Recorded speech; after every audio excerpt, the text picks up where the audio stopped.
So here is our agenda. I'll go ahead and call the meeting to order here at 9:02. So Rachel, I know we're still having a few more come in.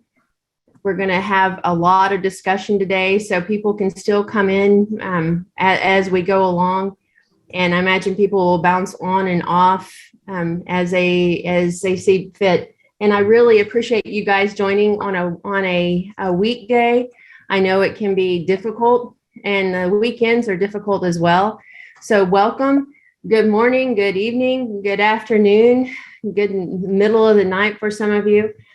I recognize that we have a lot going on, and COVID is still progressing, even though we're 2 years into it. You would have never thought. And so our lifestyles are a whole lot different today than we ever would have dreamed. In fact, having this meeting on Zoom now seems to be more of a norm instead of an anomaly. And that's good and bad. I'm just glad the technology was around whenever this all happened. I keep thinking, what would have happened if this happened 5 years ago and we didn't have all this? But we do have several people online. I'd like to recognize your House leadership. We've got Rachel Williams. She's your secretary editor. And Justin Vanderbrink, he's your chair-elect for next year. So we'll discuss on what that could potentially look like. We also have Gretchen Gillis on. She'll be participating in all the Q&A. So if we were having a meeting face-to-face, act as if she's up here on the lectern, and as well as David Curtis, and he should be joining us if he's not on already. So I wanted to have those guys available for all the Q&A. Yeah, I see David's there as well. So guys, we will have lots of opportunity for Q&A, and I'll walk you guys through how that's going to work. I want this to be a regular House type of meeting, meaning whenever it comes down to questions at the end of these segments, I want to be able to have it where you can speak pro, speak con, ask questions, have comments.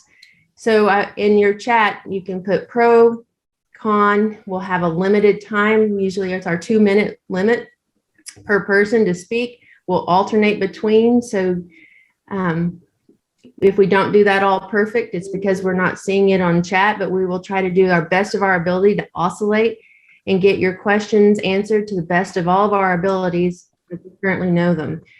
The agenda is before you as you see it. We'll start with our treasurer's report by Denise Stone, our membership report. John Cassiano will talk to us a bit on how membership's going. Then we'll introduce our delegates who are running for leadership positions for the next year. Then we get into the crux of the matter here and where we set on the potential merger and what that looks like for us, any potential bylaws in our future. The Q&A portion I expect will take the bulk of our time. And I'll announce again here, we are going to have our annual meeting on June 12th. That's on a Sunday. And then we'll get to adjourn this thing, and hopefully we'll wrap it up by 11 o'clock Central Time. So our treasurer's report, that's how we'll start. We will have a Q&A after Denise's, just because it's too long of a wait between. So Denise, do you want to take over? Yes, ma'am. Thank you. Appreciate that. Let me screen share here what I have. Hopefully this will all work.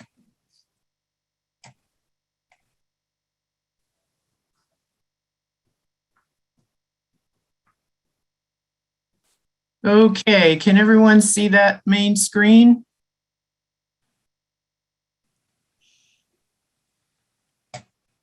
Can you hear me? Yep, all good. You're all good, Denise. Very good, thank you. Well, hello everyone, and thanks for coming. I have for you this morning a general review of AAPG's financial performance for year 2021. And as you well know, these are financially challenging times for geoscientists, AAPG, and the energy industry as a whole. But Before I get into the specific numbers, I'd like to start with something really amazing. And that is that the recent price of oil is really headed upward. The price being a bellwether for our industry, the job market, and our association's well-being. The price of oil was up 58%, amazingly, in 2021, and up another 20% in the last month. So this graph is as of yesterday, January 18th, and we're looking at oil over $85 a barrel. The pandemic caused a shock to the industry in late April of 2020, when the price fell to a negative $37 a barrel. Fortunately, it has steadily recovered since then. Travel and demand have increased, and even supply shortages have occurred over that, driving the price. This is a high-level summary of the items that affected the financial results of fiscal year 2021. The world in the industry, you'll remember, was in shock over the sudden lockdowns, and this hit AAPG very hard, resulting in 5 large events canceled, causing revenue to drop dramatically. We moved to an essential services business model to reduce expenses and conserve cash. And throughout the year, membership declined, also incurring reduced income from dues.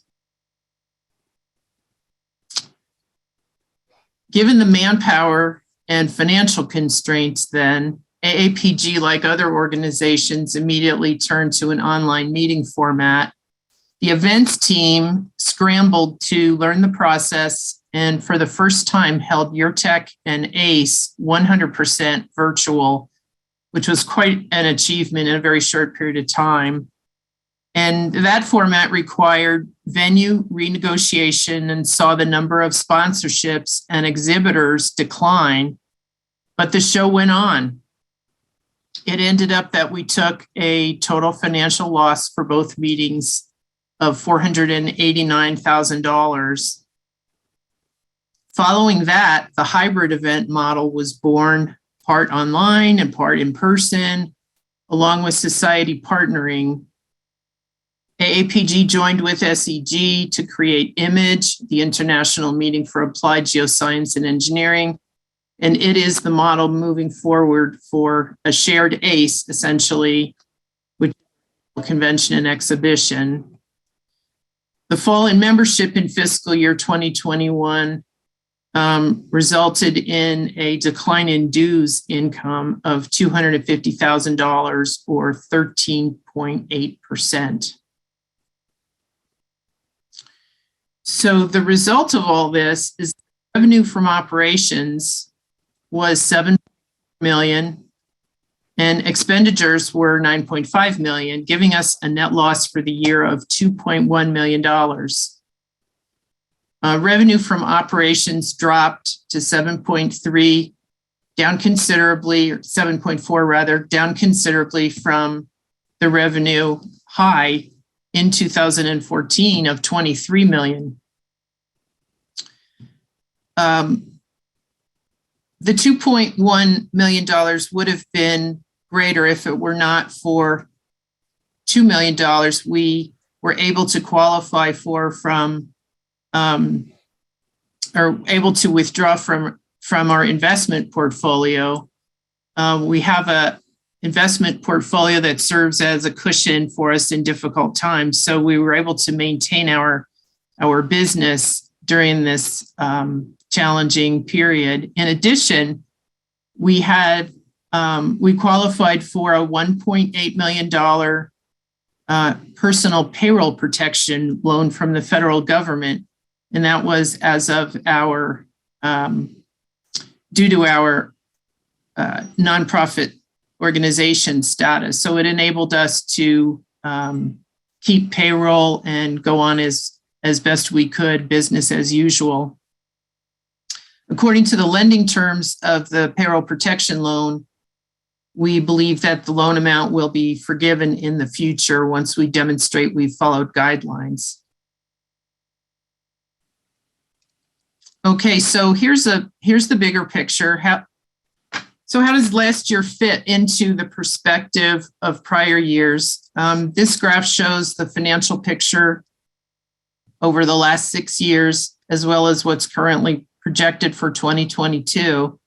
The gray bars show total revenue, and the orange bars show total expenses, both from year to year clearly trending downward. The white bars are net income, or gray minus orange, has been negative for all years shown with the exception of 2019, which had a small surplus of $90,000.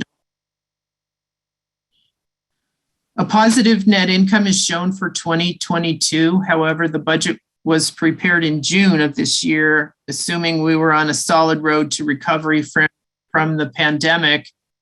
And that optimism so far has not played out. However, we do have 8 large meetings planned this year. And as I showed, the price of oil is rising. So we're optimistic. In consideration of the proposed merger with SPE, financial due diligence is currently underway. This is a process of document sharing where each organization, SPE and AAPG, do an appraisal of each other, essentially. Documents such as financial statements, audit reports, legal filings, tax returns, and the like are being shared and reviewed. Both organizations are in the same industry and affected by the same external forces. Each has the same challenge of providing services that generate revenue and make a compelling value proposition to draw and keep members. Both organizations are looking for data that might cause concern, if any, about merging. We're in the discovery phase, and January 25th is the current target date for completion. By merging with SPE, if both societies agree, we hope a revised mission and vision will attract and retain new members. It's essential to our financial survival that we increase our membership, thereby increasing income from dues and having members participate in our many events and activities. An organization that's continuously losing members needs to reverse that trend, improving its relevance. Another financial goal would be to reduce competition at major events for volunteer time and sponsorships. Also, we need to reduce cost and the emphasis that we currently have on governance. The thinking is that by having an organization of greater size and more global scale, the new organization would attract advertisers, exhibitors, and more opportunities for increased revenue. So our financial goals without merging, here are several. We need to balance the budget annually. That is so much easier said than done. I regret that I could not wave a magic wand and have a better report for you today, but we do strive for a balanced budget annually. Grow the membership, as I already said. I think going forward, we would need to really celebrate our science strength and our values, emphasizing those in the membership proposition. We would need to restructure, reduce costs, and be more nimble. We have the power to do this. We just need to make a plan and get after it. We need to build on the pandemic learnings. We have enormous technology available in Zoom meetings, making new tools for communication easy to use and bringing us together online. This is incredibly powerful. And also, in conclusion, I think we need to be ready for a smaller organization if we go it independently on our own with a niche focus on petroleum geology and other related geoscience aspects. In conclusion, it's really up to us as members what we choose for the future of AAPG. I urge you all to give this very careful thought and make what you think is the best decision going forward when the time comes for a vote. So that concludes my presentation. I'd be happy to take questions and comments. Christy, I'll turn it back over to you. Okay. Paul Britt has a question up. He was wondering what the status of the pension buyout had it occurred and no longer being a $600,000 annual budget expense. From what I know about that, it occurred several years ago. I believe it was Sternbach's presidency. I've heard that was a very positive move on the part of the association.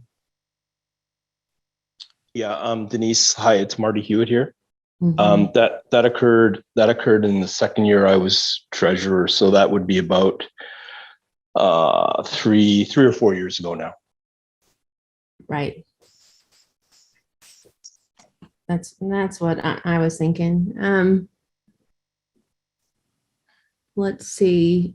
And Cheryl, feel free to, when we call you, go ahead and you can speak your question as well. I'm not going to take that away from us. Okay, Cheryl. Cheryl asks, is there any better estimate about when the 2021 annual report will be posted? I just finished writing it yesterday. It was pulling together several numbers, and there's going to be a balance sheet and the annual report.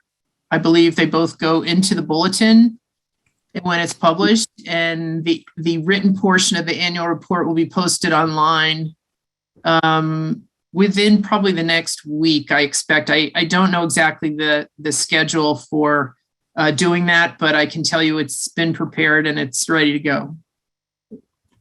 Ryan Leminski has his hand up. Thanks, Christy, and thanks, Denise, for this presentation. I have a question related to the image meeting. In September, the WTI price was on average about $72, which is quite good historically speaking, and a far cry from what it was in April 2020 when it was about $17. My question is, was image profitable? I believe it was borderline. I don't have those exact numbers in front of me, but I can get them for you. David, do you want to comment on that? Have you seen more recent information than I have?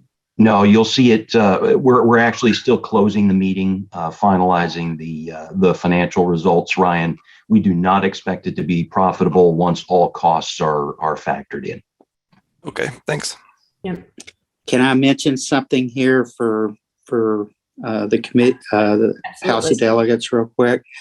Keep in mind that the Delta variant kicked up 3 weeks before image, and we had repeated cancellations because of that right up and during the meeting itself, even of speakers and all.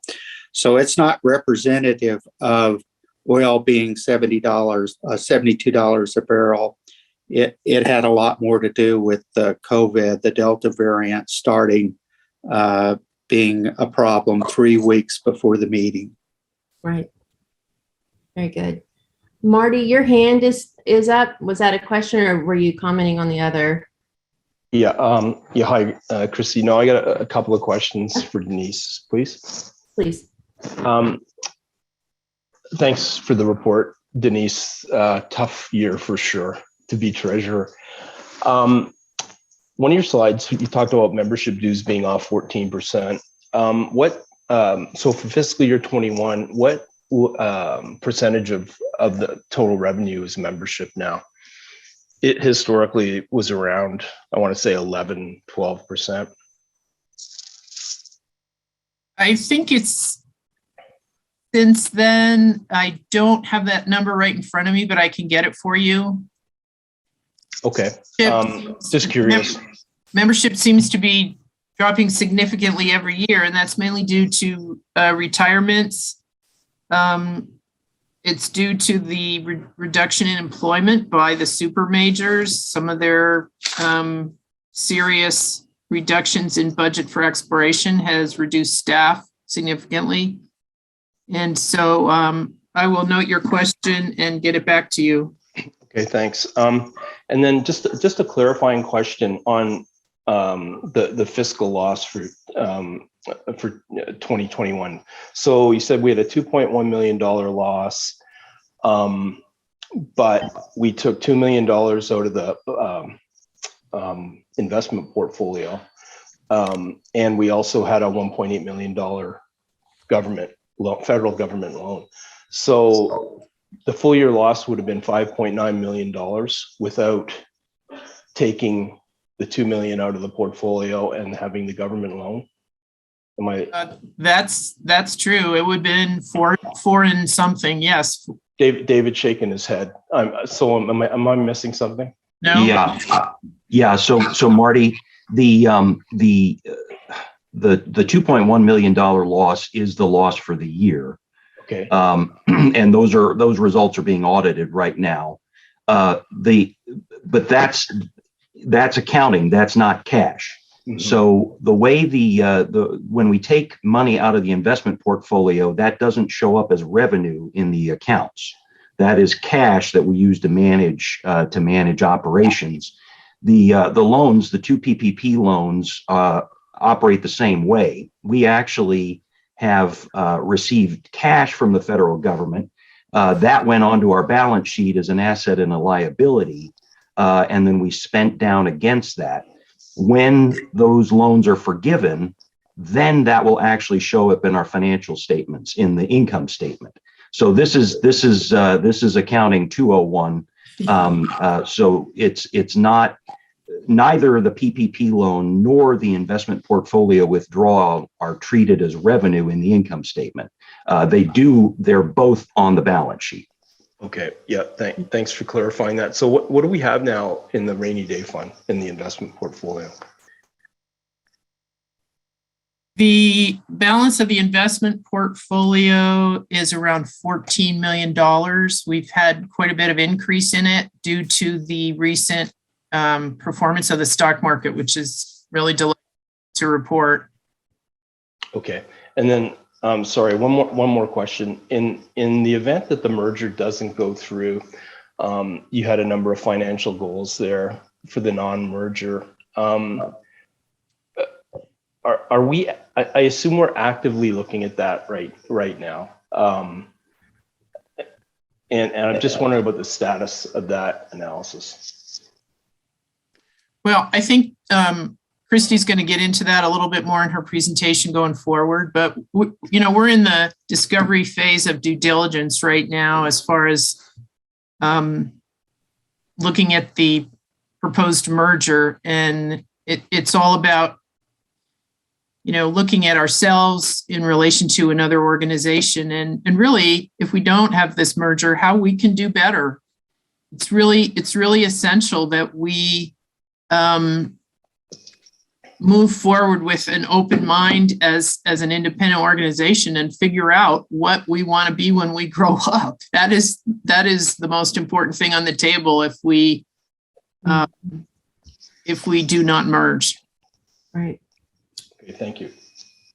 Yeah. And Jim Tucker, you had a question about SPE's pension liability. Do we have any information on that? I do not have any information on that. Sorry, Jim. Right. Okay. And then Paul.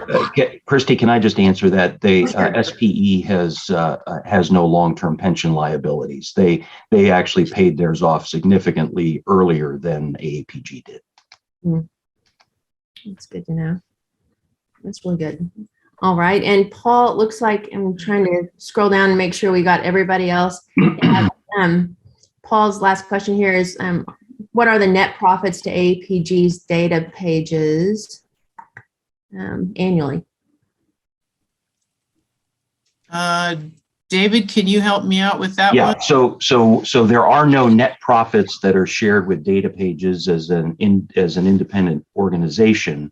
what is shared, what is paid to AAPG is a royalty for the use of the bulletin as part of the Data Pages archives to our corporate subscribers. So AAPG is roughly, this is off the top of my head, but it's accruing about $180,000 to $200,000 annually in royalty revenue back to AAPG for the use of the bulletin. But Data Pages does not, Data Pages is an independent company. It does not routinely pay a dividend back to the shareholder. It has in the past, but not routinely. All right.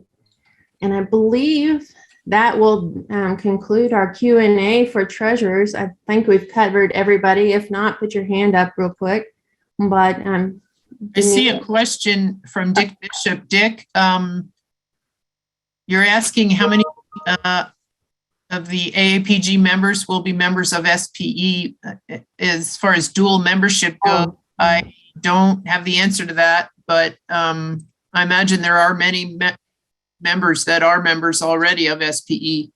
No, I'm not asking about dual membership. What I'm asking is, of all the classes of AAPG membership, how many are actually going to be members of SPE in the new org? Well, that's up to them. We commonly see this number of 10,000 AAPG members, and I don't know if those are the voting active members or if those Yes, they are. They are voting. Okay, but when in the new code, then you're going to have more than 10,000. That is correct. Yes, all member classes from AAPG would become part of the new organization membership. Okay, how many, David? Right now, as of Jan 1, it was about 21,000. I'll pull up that exact number and put it in the Okay, chat. well, SPE has about 75,000 members. And they said 65,000 student members. So when it comes to voting, it's basically 75 versus 21 then. Is that correct? No, it would be, well, No. no, I think an apples to apples comparison is the 10,000 number versus the 75,000 number. Yes. Because our associates don't vote in the current in AAPG. Associates would be considered professional members in the new organization and would be eligible to vote on voting matters. Right. You're confusing me. Why don't you add them in the new org? I'm talking about how many AAPG members will be members of the new org that can actually vote or send in recommendations or whatever. Are we going to have 21,000? That would be 21,000, yes. Okay, that's the number I wanted. Thank you. Okay. Well, thank you, Denise. Well done. You're welcome. Thanks, everyone. I'm going to now turn it over to John Cassiano, who's been leading the charge. Many of you guys are, well, all of you guys are actually on the membership committee this year. Most of you guys were on the membership committee the last few years. I would say of all the things that the House has been recognized for, the membership drive and retention is the number one thing that we have proven ourselves very worthy of. The amount of recruits, the amount of renewals that has come out of this drive has been remarkable, and it's been tremendous. And so I can't say enough about it. So John, you can take over from here. Okay, let me go ahead and try to share my screen, I guess.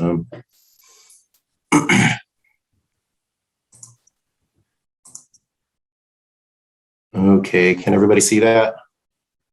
No. Oops. Yes, I see your screen. Okay, I just see Christy's screen still too, but Yeah, I just see mine. I'm going to stop sharing mine, and there you are. There. Now you share yours, maybe. Aha. Yep, Good. see it. Got it. Okay, thank you, everybody. Let me get started and get through this.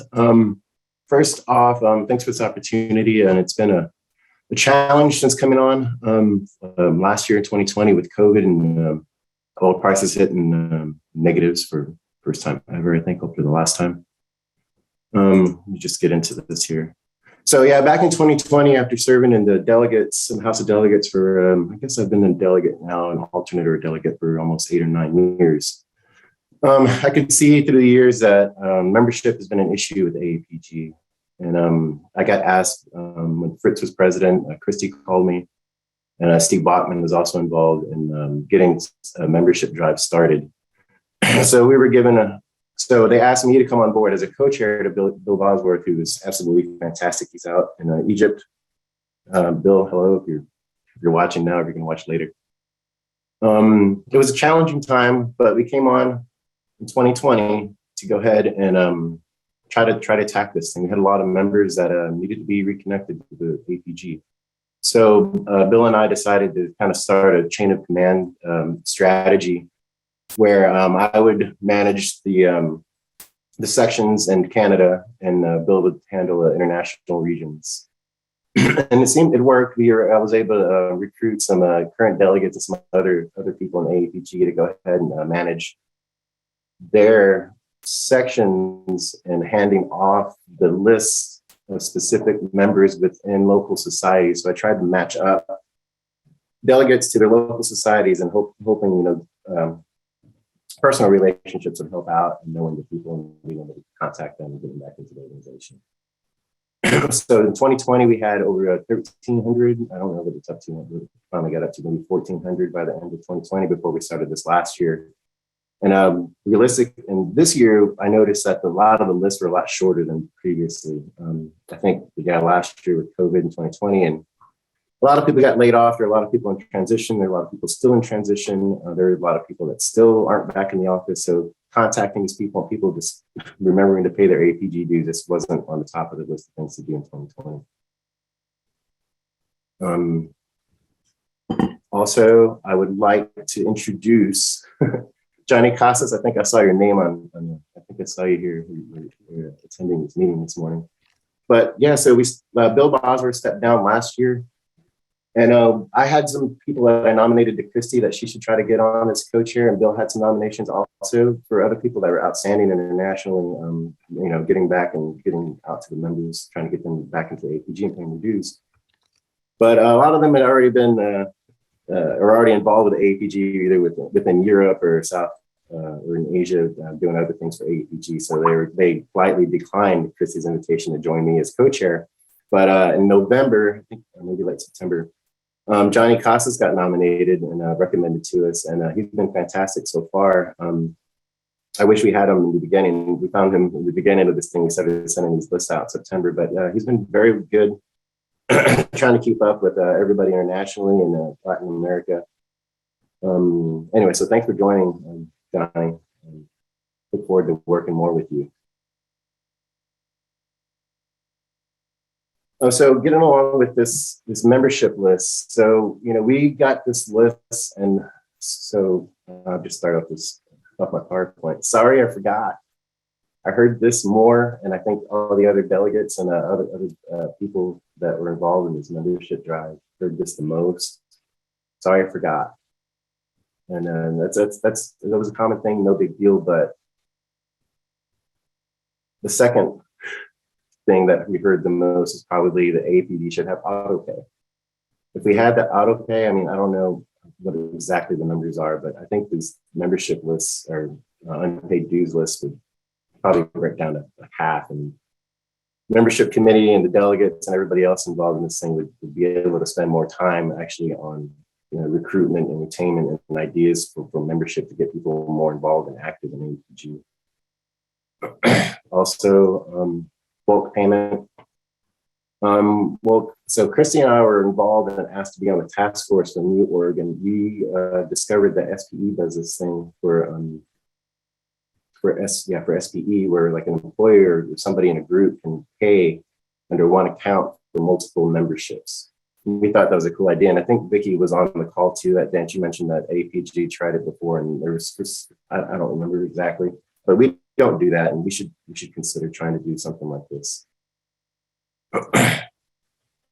The international payments. So people internationally have issue paying their AAPG dues when they don't have issue paying for other organization association dues globally. I'm not sure exactly why the AAPG has not been able to get on board with this, but it's a major obstacle, I think, for our international members. I don't know how the AAPG or some people organization can say that they focus and really want the international members to be involved when there's this roadblock here where they can't pay the dues to us, but they can go ahead and they can do it for other organizations. I know Emily in Latin America has kind of found a way that she would, I don't know if I can, but there are people that help pay members dues and they put it on their card and just get cash reimbursement for the members trying to pay just because they can't figure a way how to pay online or anything else. So APG can work on this also. Rejoining when a member has been suspended or dropped, it should be, you should just be able to get online, click a button, pay your dues, and get on with it instead of having to send an email, wait for replies, and things of that nature. I don't think we don't see a reason for it. This is another thing. So we got these lists to call, and I'm sure most of you on this call are delegates, and so hopefully you received a list. But we got these lists, and most of the time not most of the time, but some we never knew. If most of them didn't have phone numbers, and then some of them the emails didn't work, and that's an issue with AAPG. We're supposed to be membership driven, and we can't even contact and talk to some of our members. I don't know how we've gotten this far in this state. Operating this way. I mean, Christy and we try to send emails to AAPG, and I talked to my local members and I asked them if they got this email from AAPG. They didn't never heard of it, so luckily they're on my email list, and I can call them or email them and I'll talk more about the personal relationships and with the societies and how important that is moving forward. John, I'm sorry, this is Vicki. I do have a quick question. Building your own list, are you advising those members to go in and update their profile? Because that's the only way that we can have current information. The members absolutely have to do it. And then it's important that the members have the option to opt out of contact. And when the House first did their massive calling again a couple of years ago, we had a large percentage of members that did opt out and said, don't contact me like that anymore. So I just want to point that out. Make sure that that's everyone here understands that going forward. Okay. Yeah, definitely. I mean, that opt-out. Yeah, I'm not sure when that happened or whatever, but I mean, I think most people opted out because they didn't want to receive I know they're all mass emails, but I guess like mass emails to do a survey is different than a mass email to, that there's a local workshop in the area. So I think maybe, I know that list has already gone out. People already opted out, but people need to, I was going to get to, this slide actually. So people, like Vicki just mentioned, people did opt out of those, receiving the mass emails, but I don't think they realized what they opted out of. They opted out of all communication from AAPG. And I don't know, maybe at the conventions or at the section meetings, at your local chapter meetings, your local society meetings, and bring it up to your members like, hey, if you guys aren't receiving these emails, you probably opted out. And I'm not sure where they go to opt back in is another thing I was going to bring up. And these things all come at once and start thinking about these and move on. But maybe an email, or maybe you can share with the delegates a way that the members who opted out in the past, like some people just click a button and opt out and don't remember clicking or doing it. So I think AAPG needs to go back and see and try to reconnect those people who opted out. But anyway, so moving forward, so the AAPG should go ahead and try to work on these things that we've discovered here, or that I've discovered working on the membership committee. And I know Bill Bosworth in the past also had these same recommendations that he shared with the chairs prior. And I've shared these with Christy. She's aware of these things, but it seems like every year these lists exist because these issues haven't been remedied. But one way that we as delegates can do it, can help, and not necessarily, wait and hope for, the AAPG. The AAPG does a lot. They have a lot of things to do, but we can help by going to our local meetings, talking to our local members, and mentioning the opt-out thing, and also recruiting people in the oil and the petroleum geology. New students often show up at my local STGS group, happy hours, luncheons, and I tell them about the AAPG. We need everybody on board and doing that same thing, telling them how great and wonderful the AAPG can be for friendships, for your career, and for networking, for science, for everything you need to build a solid career in the petroleum industry. And after there's members that have been in the AAPG 10, 15 years that are now the last few years thinking about maybe not paying the dues anymore, not interested anymore.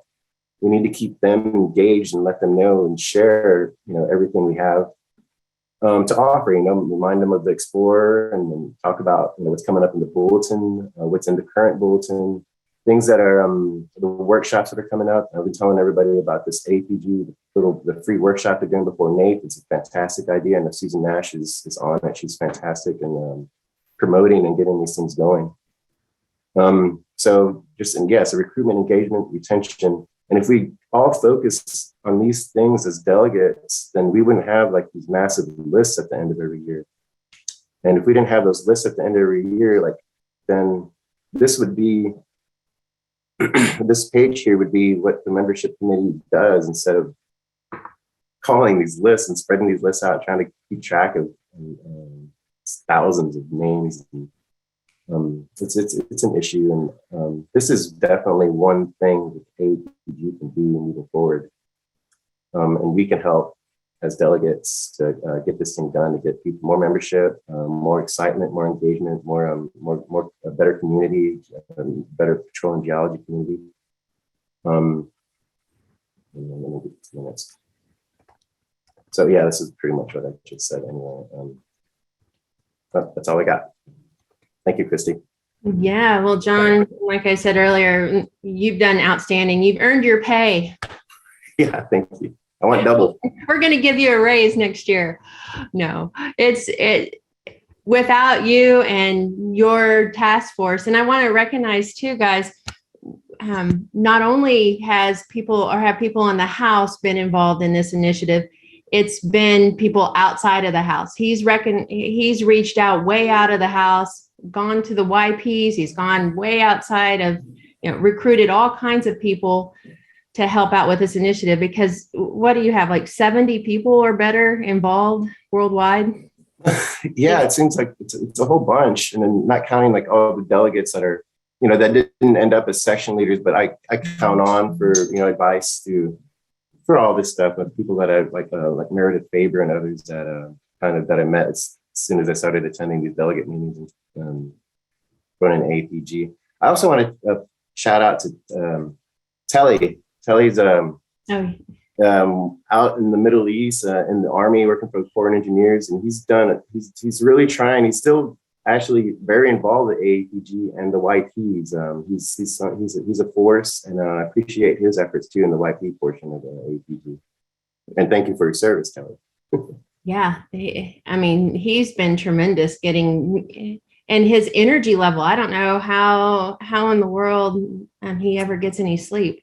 He's always online. He's on LinkedIn, and he's in the Middle East. It's truly remarkable. Mm-hmm. So you guys, do you have any questions for John or Johnny? I tell them they're my two JCs. We've got several comments here about Bitcoin membership renewals now. Yeah, I just saw that too. That would be interesting. I have no idea. I tell people I'm still trying to figure out regular money. I'm not into Bitcoin yet, but I haven't even got to Venmo. So Bitcoin is a way that we can get international people to pay their dues easier, and the AAPG would consider that. That's an option. That's interesting. Right. Thanks, Ryan. Yep. And then people have asked like telephone campaigns. Really, the best way that I think John and the guys have been very effective is back onto social media. With so many people at home, going into LinkedIn and reaching out when, especially when email addresses and phone numbers aren't accurate, just reaching out to them saying, hey, you know, where are you at right now? Well, LinkedIn helps, but I mean, there's still, even here in San Antonio, it's a small percentage of people in our local society that are on LinkedIn still. So it's not, you know, just because you post something on LinkedIn or Facebook, you're probably not hitting most of your current, your local AAPG members. Also, I noticed Ryan in the chat was asking about membership trends. I don't know. We haven't, you know, honestly, as far as membership goes, we've been all a little bit distracted with the merger and stuff like that. It's been, you know, I know AAPG staff and Vicky are busy or hard at work with a bunch of stuff right now, but I haven't seen the latest on membership. So I'll just share that, or well, Christy, it'll get to Christy, I think, before me. Hopefully we can share what our numbers are, or maybe David Curtis knows where we are right now. Right. But I think we did a good job getting a lot of people back last year. And I think, like I said, we had less people that didn't pay their dues this year. So I think, and you know, we see oil coming back, and I'm always posting on LinkedIn. You know, I've always been, even that negative, I was optimistic it's going to come back fast. And I guess fast is a relative term, but I mean, it's over a year ago and we're back and it's climbing, and I think Brent was up to 90 the other day, and I think we're at 80 something today, or whatever they showed it earlier. Right. But I think we'll see people coming back. People are going to start paying the dues. People are getting jobs. People are getting hired again. You see it on LinkedIn in California companies, they're looking for petroleum geologists, and it's. I think we're on our way back up again. I think right now, I mean, considering changing anything, I don't think it's a great idea. Anyway. Well, and I'll piggyback on that a little bit, because John, we all saw people lose their jobs over the last couple of years, but this is a cyclic industry. Nobody gets into the oil and gas industry and expects to have a non-bumpy career. If you do, this was not your career. We all know that. And so people lost their jobs. People wouldn't, you know, they went on deferred dues. A lot of them, you know, we have graduated dues. We're very good about getting that word out there. And people are coming back. We did have a lot of people retire off. And so that we were expecting those trends, but we're not alone. It's not just AAPG, it's SPE and all the professional organizations. Even here in Tulsa, we had a lot of people retire off and they're no longer involved in our organizations. So that was expected. But I think but John's right. You're seeing the recruiters go back to the universities. And if you watch LinkedIn at all, you're seeing a lot of people going back to work, and they're getting work. You know, and they might have been an insurance salesman or something else over the last couple of years, but they're coming back in as a petroleum engineer or a petroleum geologist again. So I'm glad to see people are going back to work, even part-time. And I'm looking at LinkedIn and or the chat here, and I really like the ideas. And I think that going forward, we need to look at some of these. Yeah, PayPal, Apple Pay, Google, all these are alternative forms to payment that there's so many ways to do it besides just a credit card nowadays. And so that is true. We've got to reach out and figure out some other ways. So with that, thank you, John and Johnny. I saw Johnny Costa's on here on chat too. So my Johns, they're taking over. I want to introduce to you guys, we're going to head forth with officer candidates. Even though we're looking at the potential merger, we still go forward as if you know, we're a normal house and it's a normal year. So I want to congratulate the following who have agreed to run for office. So let me get to here.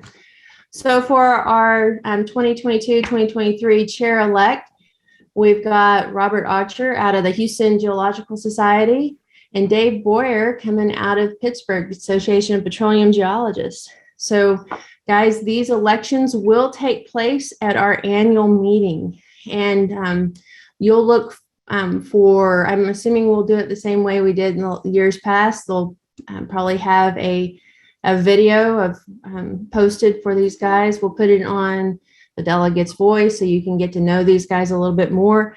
But the election will be held at our annual meeting, and right now that's slated for June 12th, which is a Sunday morning. And currently, Chris Barton, we did have one other that was signed up, but he's going right now for our secretary editor position. So I'll open the floor and say, I am looking for one additional. If you want to run against Chris, or if he can go unopposed, that's true too. But Chris Barton has stepped up from the Canadian Society of Petroleum Geologists to run for our secretary editor, who would serve under Justin Vanderbrink next year as he's our current chair-elect. So congratulate these guys and thank you so much for running, especially in a year that is unknown. And by the time we get to our June 12th meeting, we will know our path forward. So with that, guys, I'm going to talk about our potential merger update. So once again, we're going to handle it pretty much the same way we've been handling it now. I think this is going really well. As far as put your hand up for chat, I want to handle it like we do on the House. If we were having a meeting where we would have our typical pros and cons, put it in, your hand up, put it in the chat, pro, con. If you just have a question or if you just have a comment, put that as well. Rachel's going to help me with this, oscillating, because I want to be fair, and I also want to time limit people. I don't want anyone getting on a soapbox. And I also want to remind people that we don't know all the answers, and so we'll answer them to the best of our ability. So I want to start out with our timeline, just because this is some of our most commonly asked questions. And this is a timeline that you saw if you guys attended the town hall last week. A lot of these slides will be redundant, but I want to just hit on them again and then answer some questions throughout. Next week, we as the EC should receive a lot of documents that are currently being worked. And those documents will include drafts of the bylaws. Hopefully, we'll see some of that come through. We'll see several documents that will be our merger plan summary. At that point, we will begin our 30-day member notice. And that date can move a couple of days. It's not edged in stone, but January 25th is what we're looking for to start our 30-day member notice. The 30-day member notice will not include all the packet. What will include the whole packet will be your 60-day notice after the 30 days. So after our first 30 days, guys, you will get, you will have your ballot, you'll get all the merger plan documents, and then you'll have 60 days of which to vote. And so we're hoping to wrap up those votes, that 60-day voting time, by around the end of April. April 26th is what we're shooting for, so that the voting results are announced around May 2nd. So let's start over and ask again why we're looking at the merger with SPE. And SPE, they're fundamentally based in petroleum. We're fundamentally based in petroleum. That's going to continue forth. And so by merging the two, it's to increase our membership value, to keep our community, our petroleum community, to keep our community alive and well.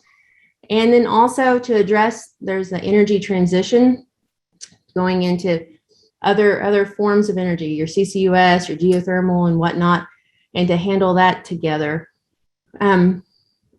As all of us know, we're all integrated. Our teams are all very, very asset based. So we all have petroleum engineers on our teams. And so this is not new to us by any means.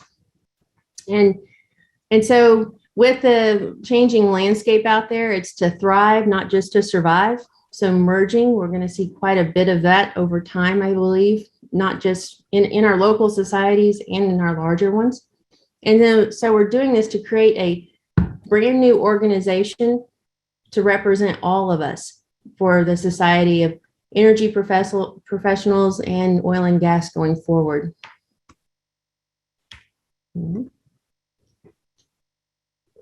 So how does it look? How does it look? It looks like this. So we're a 501c6. So we're all nonprofits, but we're two different structures. So we're a 501c6 with AAPG. I'll walk you through that incorporation here in a few slides. Society of Petroleum Engineers, they're a 501c3. They've got a different tax shelter than we do. The 501c3 is a more beneficial tax ID. And in order not to have to create a new one, we can roll into the SPE 501c3 and we can roll out retaining that 501c3 tax status, but you can roll out having a new name. And with that new name, you'll have a new organization. We can create a whole new organization with that same tax ID. You'll have, as we've already created, new mission, new vision. Those are done. We're working on the bylaws, the governance structure. You'll see we've done the membership structure. All these things will be new in the new organization. Hey, Christy, we have a question from Jim. Do you want to take questions now or wait till the end? Or No, I'm going to wait to the very end for all the questions, just because let's get through it, because some of the questions might be answered throughout, unless it's your hair's on fire or something like that or something.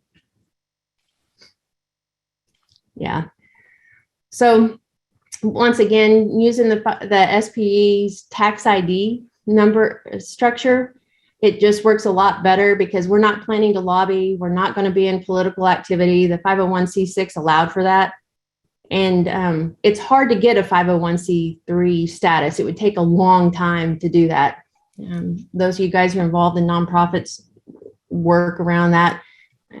It's difficult to get a 501c3 in a short order.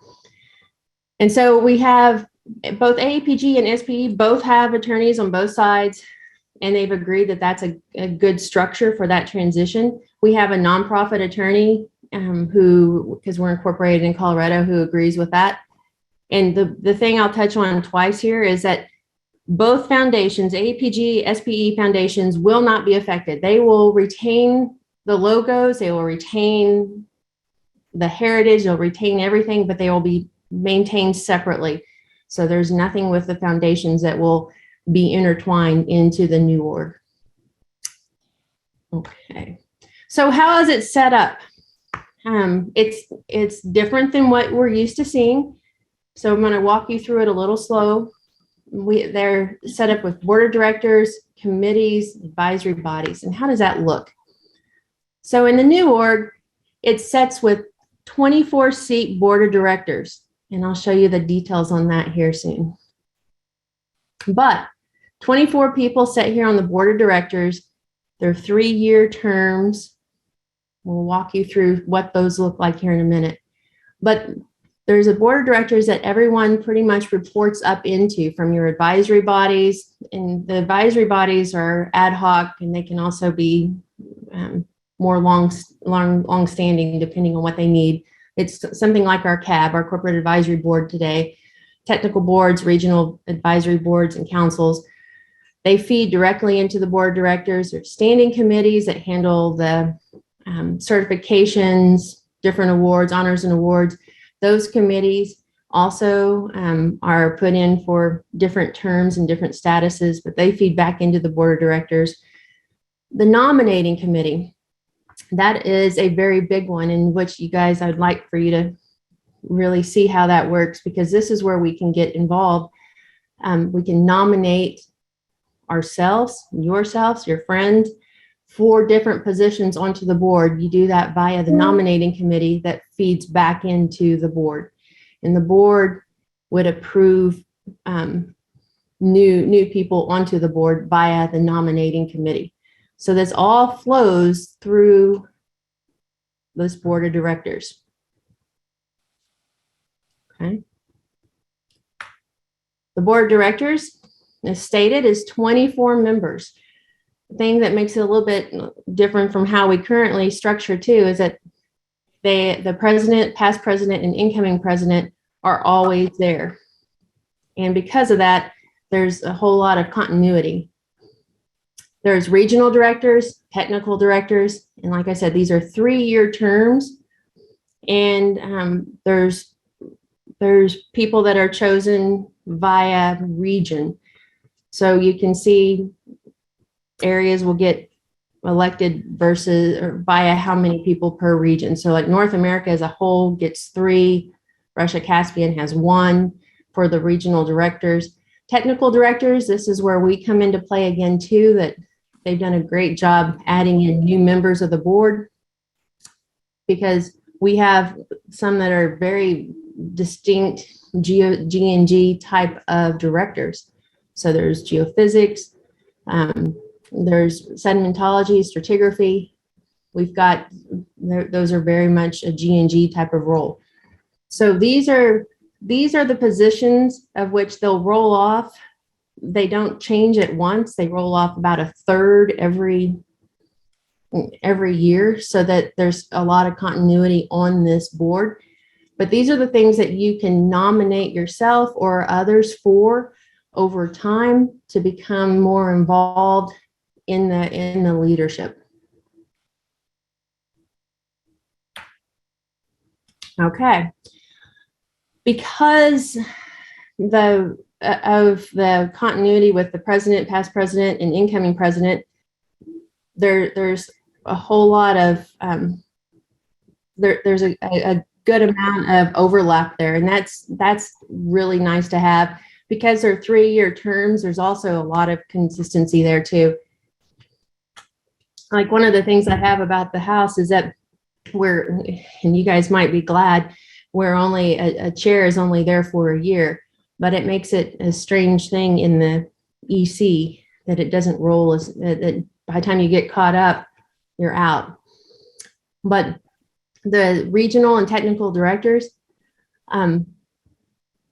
this is how the seats are defined. I'm not going to read you all through all this kind of stuff, but the board includes G&G, engineers, and other disciplines that will feed into that 24 board seat.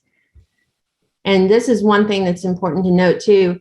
Our current EC, if you're on the EC and you still have time left on your commitment, you'll roll into the new board, as will SPE. So there'll be some continuity there before we roll out. So we get asked all the time, like in the current election that we have, how will those people fit? And then they will. There'll be a spot. So common questions I get off of this structure. And the first one, is there a House of Delegates in the new org? And the answer is simply no, there's not a House of Delegates. Everything is around the board. There's no House of Delegates. That we would no longer exist. That would be a thing of the past. And I see Rick was on the line too, so he can answer this one when we get to the end here. DPA and EMD, all the TIG, SIGs, all these, how are they going to look? There's a components group right now, and they've been working extraordinarily hard over the last few months, trying to figure out how to get all those pieces into the new org so that it looks familiar enough, but everybody has a technical and professional community to feel like they can connect into the new organization. But nothing has been confirmed quite yet. But like I said, I'll have Rick comment on that here in a minute. Will you vote for the leadership for the board of directors? Do you vote for that? And I get asked that question a lot, and the answer is no, you do not vote for those positions. So unlike AAPG, where you get your nominations for your president-elect, treasurer, there's no treasurer in that position too. No membership vote for these positions. You get involved by getting your name put into the nominating committee whenever those roles come up. Whenever a technical director, a regional director, one of those positions come around, and volunteering for some of the committees, that's how you get involved into the new org. So some of the stuff that's been created for the new org that we've worked really hard on between SPE and AAPG are the vision and mission statement. So I'll let you guys read this, the mission statement. I'll read it to you guys if you're just on the phone, I suppose.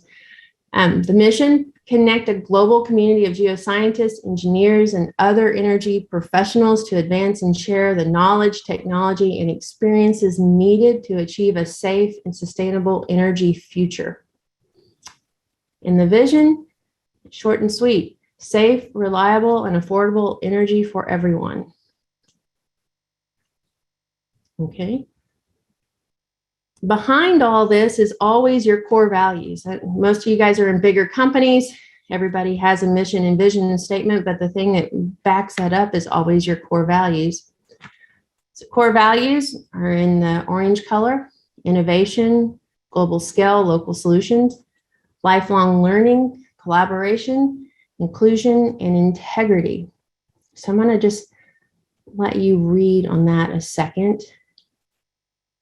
But recognize that these are backed on our standards from SPE and AAPG, petroleum based.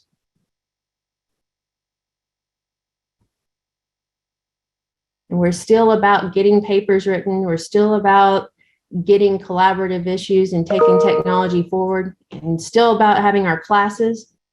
And we're still about being honest and ethical.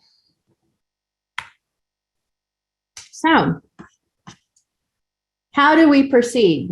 And does the House vote? Well, this question has come up many times as well. So the House as a whole, we're not used to not having a vote on something like this. And I get it. And that was tough to swallow. And the reason why is because we're incorporated in Colorado as a nonprofit. And our Constitution and bylaws really don't address mergers. And so our nonprofit attorneys told us back in September that a merger is a transaction. It's not an amendment or dissolution. And so therefore, the House as itself, we will not vote. And that came across in our image meeting. And so we, as members of the House, will get to vote in the larger vote, but we didn't have to ratify or change or amend or dissolve ourselves, but we will get to vote as a whole. So I just want to touch on that again, because that's been it's a hot spot, and I recognize that. Our nonprofit attorney said, our statutes, we're following the 1924 to 1908 statutes for the Nonprofit Incorporation Act. And this is where we're governed today by, you'll see the process of why we need our quorum numbers and everything. And it's from our way back when numbers. In 1968 and 1998, we had opportunities to change and adopt different statutes, and we simply didn't. And so we're governed by some very old statutes. And the statutes that we are governed by require this. This is our statutes, our merger requirements. First, you get approval by the board, and then our voting members, and this is that number I think, Dick, you've been talking about too. Our voting members, roughly around 10,000, we have to get a quorum of 25%. Just turn back in your ballot, and then it has to be a 50% plus one to pass. So we're underneath these Colorado statutes of a nonprofit, and that's where this came from. So what do we do as a House? Do we just sit back? No, we are the voices of the masses. In fact, you as a House, you recognize you are the most passionate of all your members. I mean, my gosh, you're the ones that recognize what AAPG is. You're the most gracious and the most gusto of all members. I'll say that. And you're the ones that volunteer the most. You're the ones that represent your members. And you're the ones that will reach out to tell your members how you feel about the whole merger. A lot of our members have no idea, even though it's been published a million times, that it's even happening. And so I recognize that you guys are, by all means, you guys are the voice of AAPG. You are, and you always have been. And so by not having the vote, I know that was different. And so we are contributing here. The bylaws are currently getting written. You will see in your 60-day packet bylaws of the new org. And those bylaws are being written. I'd hope that they would be done by today. That's why I pushed the meeting out to mid-January, but unfortunately they're not. In fact, the bylaws are being written, they're being worked on. And thank goodness we have a House parliamentarian. I forgot to mention Colette's on the phone too. So if you have questions there, we can't ask her about the bylaws yet, but she's there. She's the most skilled of writing bylaws that we've ever had, as far as knowing our bylaws better than most. And so the bylaws, the parliamentarian is writing the new org bylaws. And then our CBL committee, of which we do have a CBL committee, will review and provide input back to the lawyers in very quick order to get the bylaws back. So we do have a role to play in this whole process. So it's not like we've been kicked to the side completely.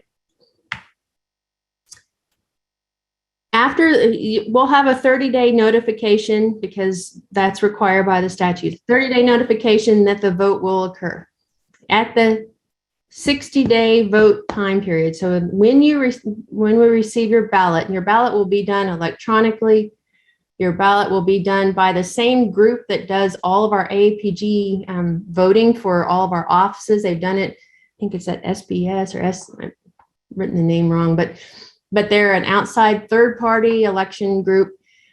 When you get your ballot, you'll also receive a ton of documents that plan a merger. It'll include the name. There is an entire components group working on branding right now. It'll include the name of the new org. We're not going to call it new org, by the way. It'll include the jurisdiction and where that entity will survive, the governance structure, the bylaws, and surviving documents that will be henceforth into the new organization.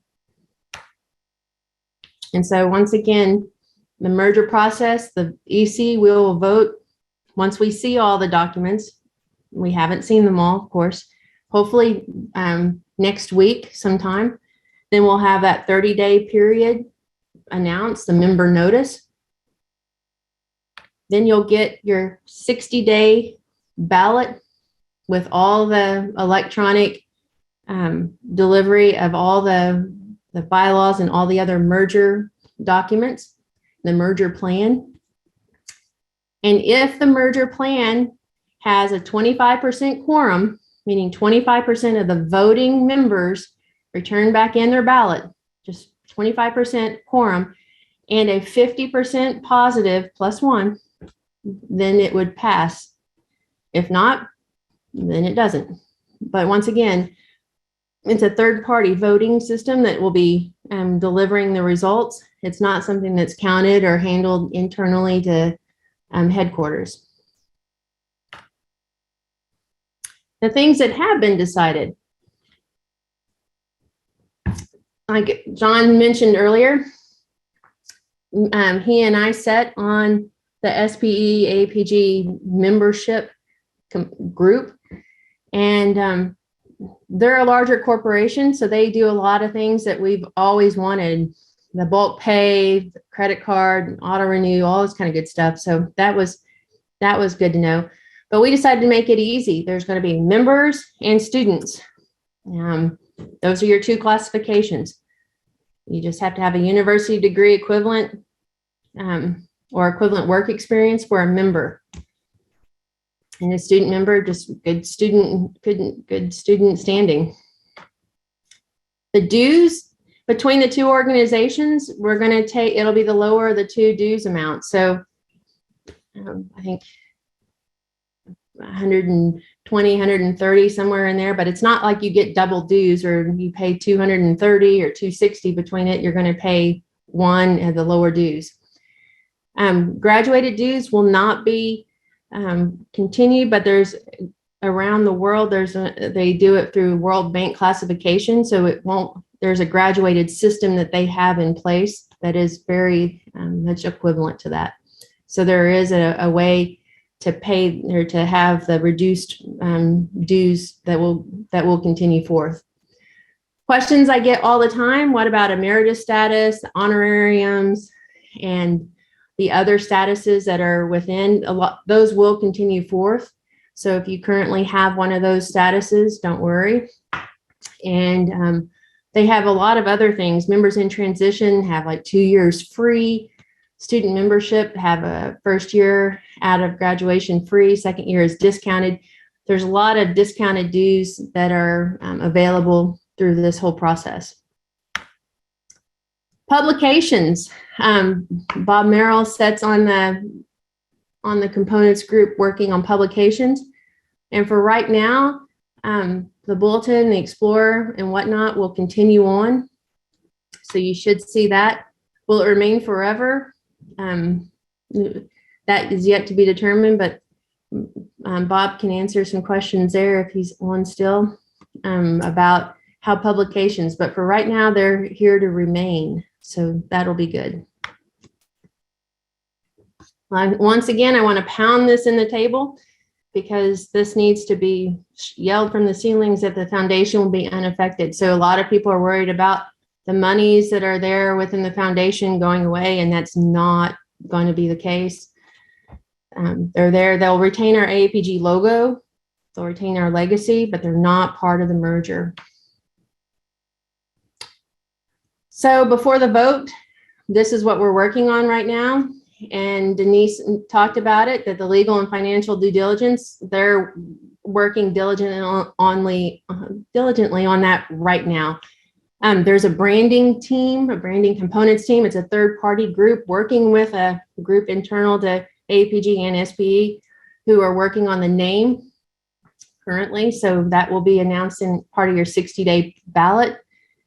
And other things like the bylaws and whatnot are being worked on so that we can get all that approved very quickly, hopefully by next week. SEG is the other question we get all the time. Where are they? Well, if you guys attended Image, especially the opening ceremonies, you got to see that SEG was very, very forthright in saying, hey, we want to join on this too. And so they're looking at one of the options to joining AAPG SPE merger. They've got a team that they're meeting to look at what that looks like. And so the big thing that came out of Image and the big thing that's come out of all the correspondence is that they're staying as we are is no longer an option.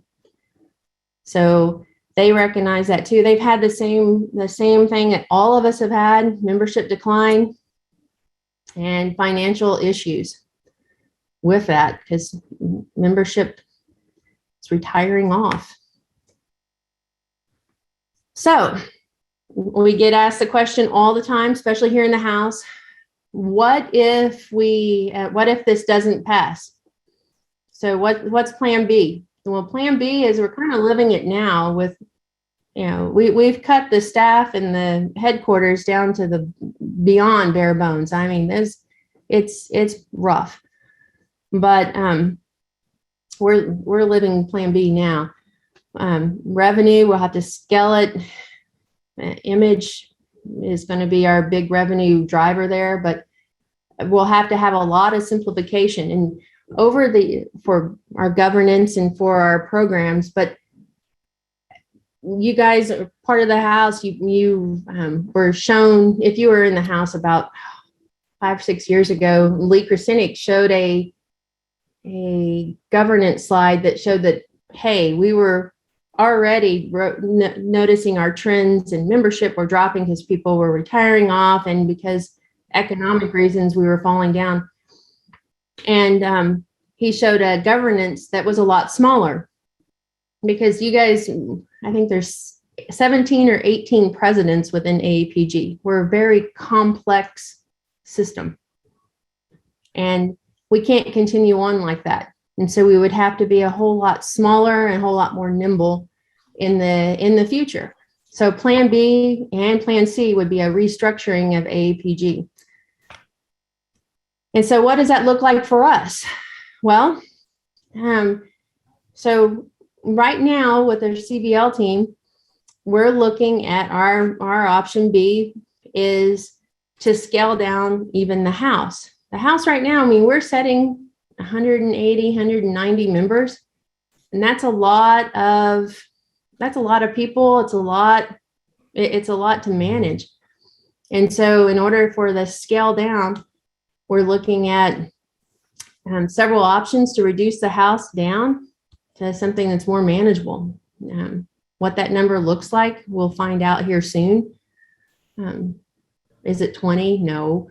40? No. Something more manageable, but something that will be able to continue on into if it doesn't pass, it will continue on into the future, that headquarters and everyone can manage in a much smaller governance structure. And so you will see some bylaws that will be proposed here over the next few weeks. And we will be discussing those on the floor in the June election. And by the time we get to June, we'll know a whole lot about what our future looks like, because by then the vote will already have had taken place. So once again, guys, here is our timeline.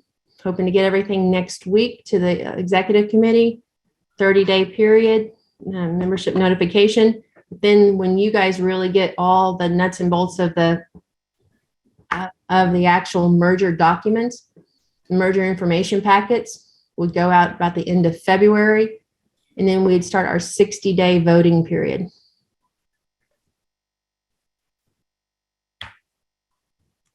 So now I'll open the floor and have Miss Rachel help me out. Hey guys, as Christy mentioned before, feel free to either ask your question in the chat. I think we have a few questions. We can go through all of those first. If you want to speak for or against the new org proposal, please feel free to say pro or con in the chat, and then we can call on you to hear what you have to say. First, I'm going to start with Jim. Tucker, you have your hand up for a little while. So do you have either a question or something you'd like to say? Yes, colleagues, this is a clarification, and we saw a little bit a few slides ago. I hope I'm not getting off in the weeds, and it's based on what we've seen in earlier presentations and the material communicated. On the dues structure, I know many of us remember the intense discussions and perhaps trauma of 15 or however many years ago when we instituted the graduated dues. At that time, I believe the other alternative was something like what the SPE had at the time, which was some sort of complicated UN economic structure, which sounds like what we saw a minute ago. I think the having some sort of graduated dues so that there's no obstacle for every qualified professional member to participate without economic obstacle is important. Around the world, many people who are our colleagues are compensated in kind with housing, transportation, whatever, rather than some sort of out-of-pocket salary. So I think a straightforward graduated dues structure with, the payment facilitators that we've seen, which are common in the US, is great. But It needs to be clear, easily understood, and not be an obstacle economically for any qualified professional colleague. Thank you. Okay, thanks, Jim. Right, I'm going to go through the chat, and we've got a few questions in there before we get to some of the pros and cons. And I think this question has already been answered, but just in case, Cheryl wants to know when we will receive a copy of the proposed and amended bylaws and updated governance documents. You know, those are supposed to be rolled out here in the next week or so. We will have all of that available for you to look at in time for the vote. And then you'll have ample time to review those documents and vote on them. Yeah. David, did you want to touch on that? Yeah, if I may, those documents, as Christy pointed out, will be delivered as part of the final ballot package. So those will be delivered in February to the members. Okay, thanks for that. Okay, Rosanelle asked, what is the outcome of the AAPG SP interviews done by Mason Baronet last month? I kind of threw in an answer there, so if anyone else wants to chime in on it, go ahead. But you know, they're using that content to really help develop the brand and the vision, and then also the name for the proposed new org, which will go to vote. And then let's see. Past presidents.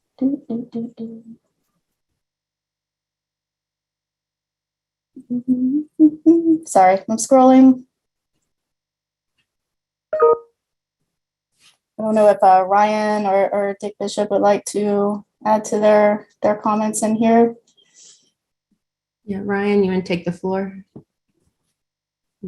No, that's okay. If people read my comment, okay, fine. I'll just reread what I wrote.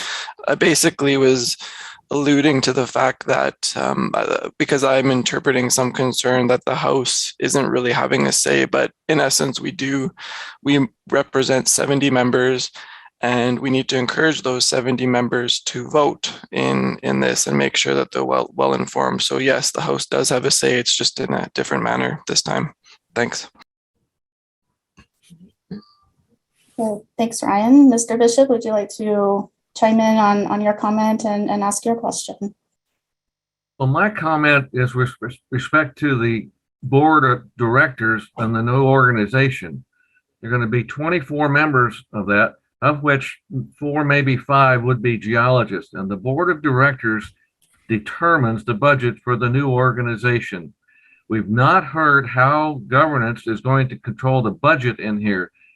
And that's what's really, so far the discussions out here have been more on governance philosophy. How do you represent, what's going to be our goals, all those kind of things. But the bottom line comes from the budgets. And SPE as an organization is like we are. They lost $3 million in 2020. They're not going to continue to support major losses by AAPG. And it's going to come out through the budget. So the budget cuts are going to come out no matter what. And my question then is, I think that the leadership of AAPG needs to discuss how the budget authority is going to be structured.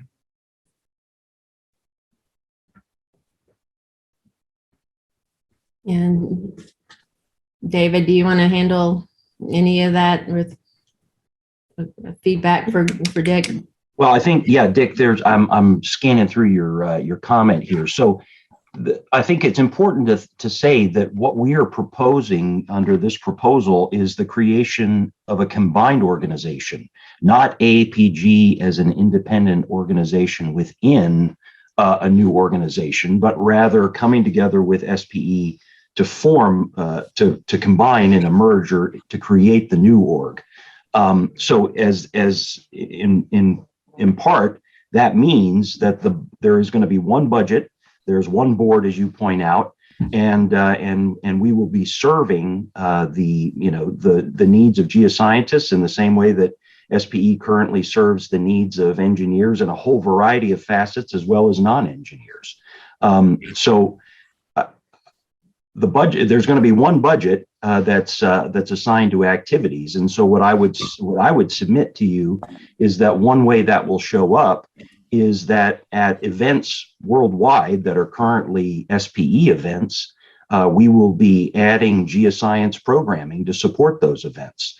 In those events like your tech, which are already combined events, we will continue as geoscientists to contribute to those events. So that's how I would frame this and think about it, rather than as an independent organization within the new org structure. Well, David, I've heard lots. AAPG was treated as an equal. Various words have gone to address this independence or equalness, and basically making us being heard at the table. But it comes down to a vote from the board of directors. They're the ones that control the final budget.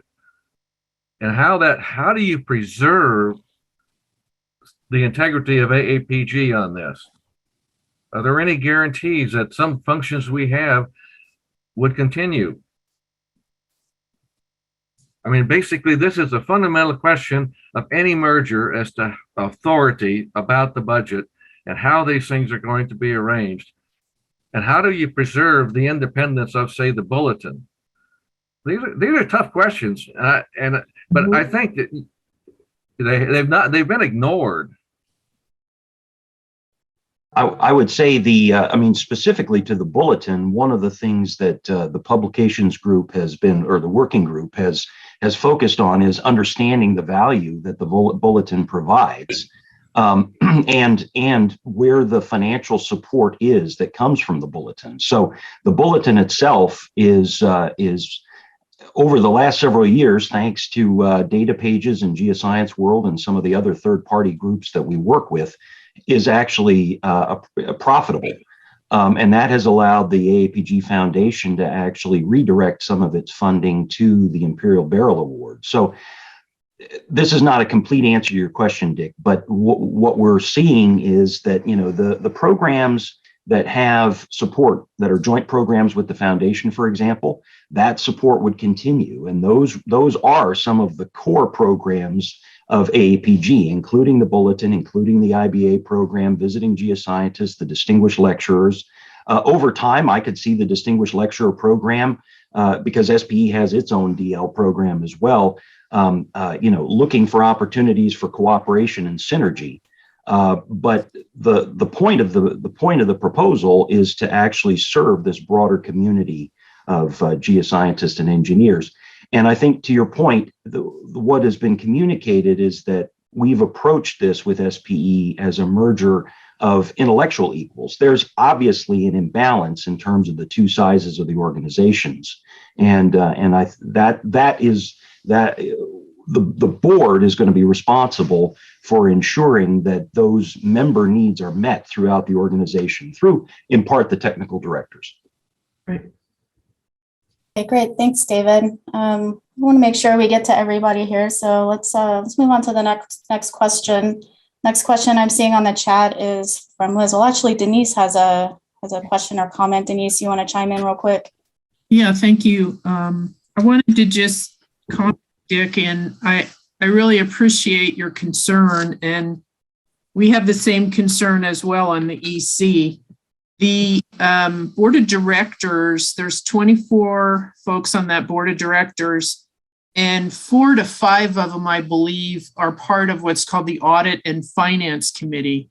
And that's the group that works directly with the CFO to come up with the budget, present that budget to the board of directors for approval or comments.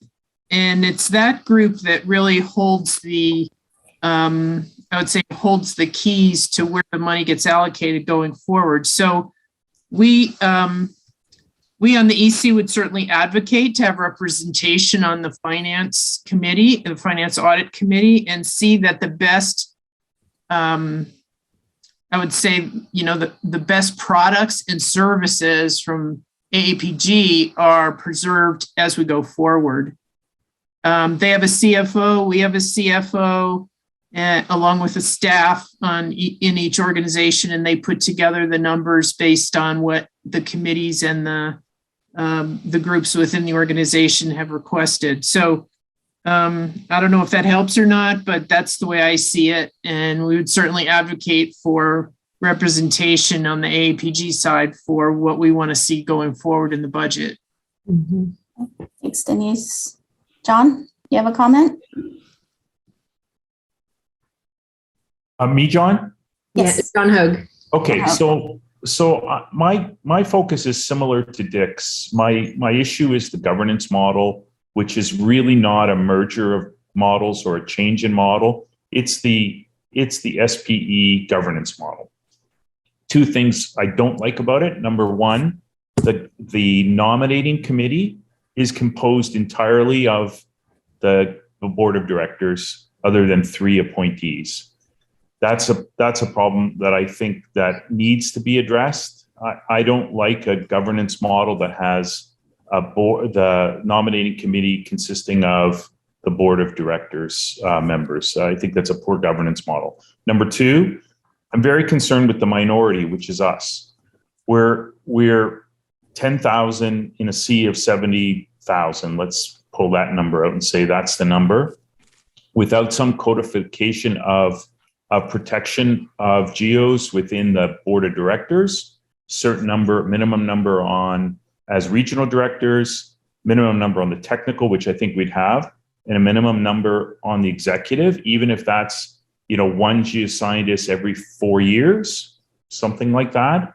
I think there's a potential that we'll just become assimilated and the engineers will continue to pick engineers and we'll have virtually no representation on the board without some minimum numbers. And I hear from some members that are active in this engagement, which I'm not, that, oh, don't worry about that. They want diversity.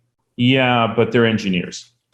I see the same thing in our professional association here in Alberta. We have 77,000 members, 6,000 are geoscientists, and nobody cares. And I'm not happy with that, the way it works in APEGA here in Alberta. And I'm not happy unless we can get some minimum numbers put in for geoscientists to be on the board of directors. I'll just stop there. Thank you. Thank you, John. Okay, thanks very much. Let's keep moving. We have a question from Liz Calazaya. What about special discount for new members of the AAPG SPE merger? I think we have those 2 membership structures, member and student. Right. And I think new members, unless you're a student that's getting out of school or displaced member, I think it's just going to be regular dues. Yeah. It's not like you don't get like because technically we would all be new members to new org. And then similarly, Paul Britt is asking if emeritus members will receive fewer benefits than a full member, or? No, Paul. The emeritus honorarium, and if you look, SPE, we were mentioning this yesterday, they have a whole litany of classifications, and all those members will have the same benefits going forth. I mean, those members were not to be discounted or changed at all. Okay. And then Denise had just mentioned that paying dues on PayPal has been available, and she'll check into other platforms. I think that's as John mentioned, that will be very key for keeping our membership going in the international world. And then we have a question on the sections, which Bill Houston has kindly answered. So I don't know if Bill wants to expand on your answer on how the sections will be affiliated with the new org. Thanks, Rachel. I don't really have any additional detail other than the fact that, and I'll just delve into this quickly. Remember that the sections and regions are different in AAPG structure. The regions are wholly owned, if you will, subsidiaries of AAPG. They will carry over with us in some form, just like the divisions would, just like SIGs and TIGs or anything. The sections are independent. They're their own organizations. We don't have any sway over them. They function within AAPG according to agreements and MOUs, and there's partnerships for revenue sharing if they participate in different meetings.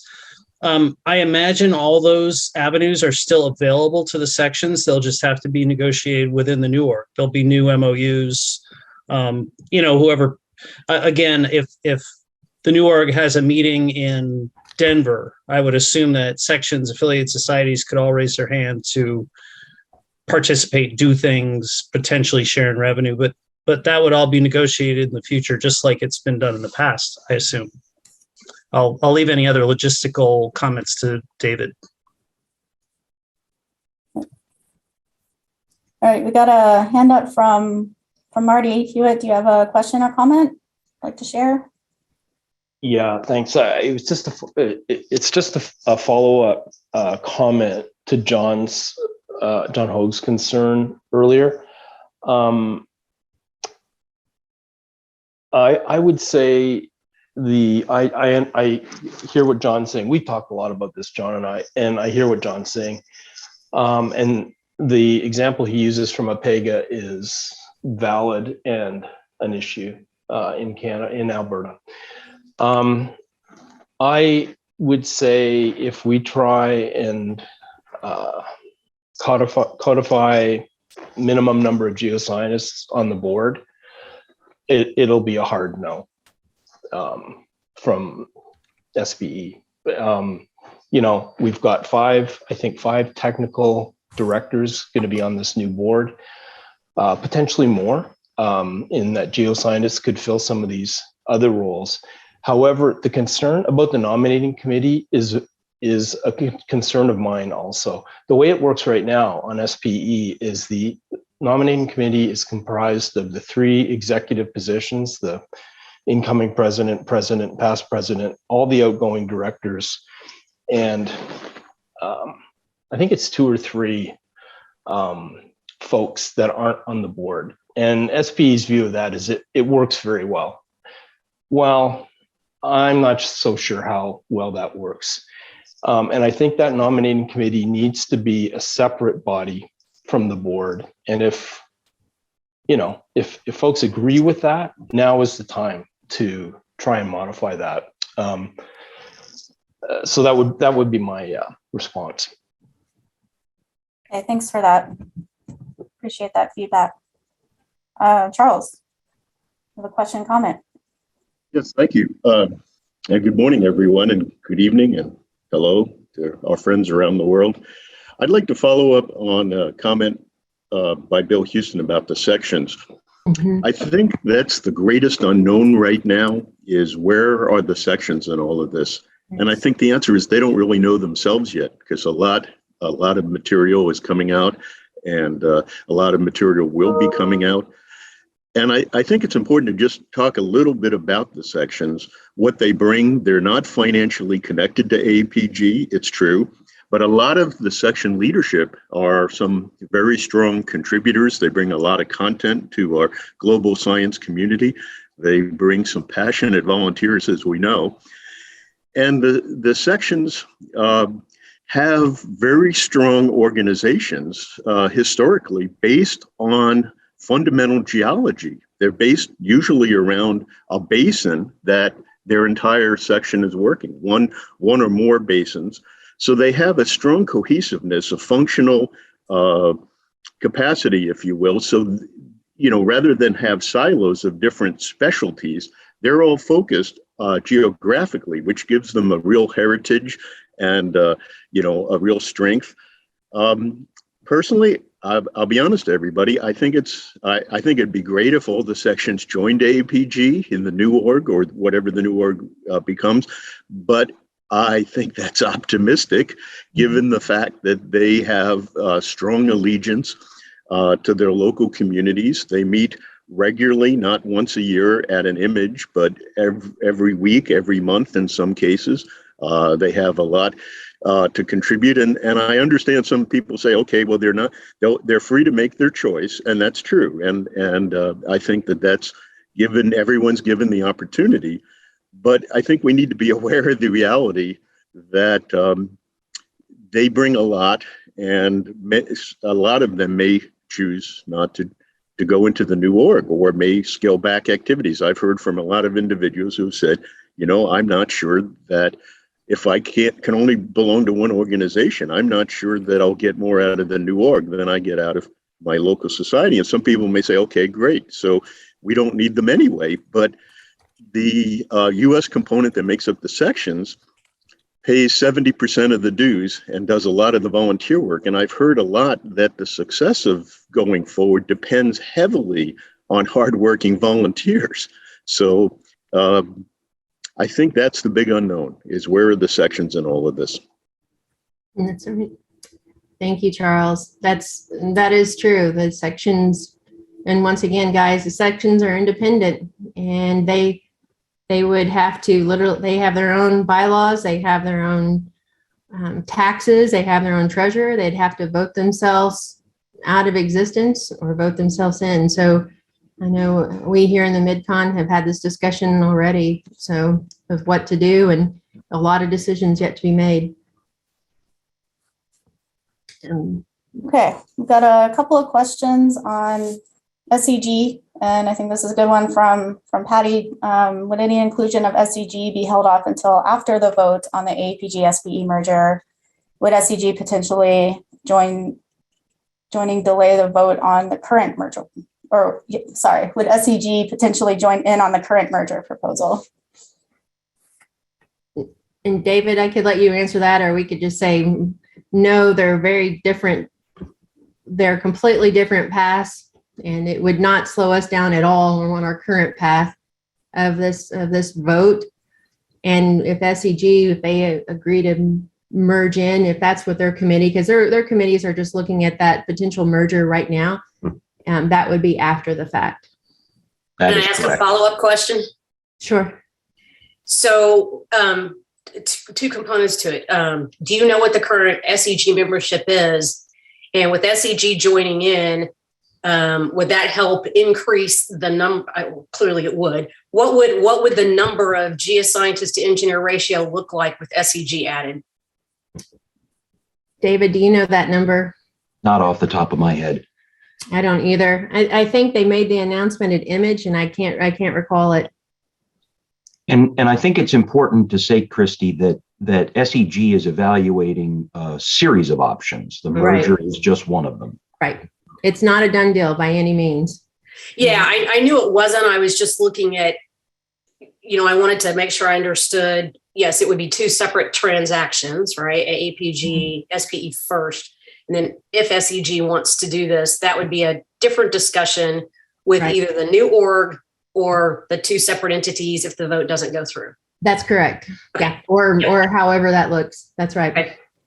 And as a general rule, Patty, SEG's membership and AAPGs have tracked pretty closely. I just have not looked at it in the past year, post downturn and COVID, to see where they are. Yep. Okay. Okay. Another question, will SPE membership also vote? Yes, they will. If so, what is their procedure?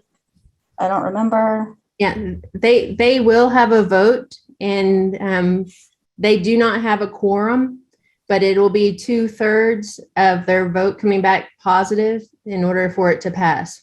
So whatever the percentages of the vote doesn't really matter, but 2/3 positive to pass.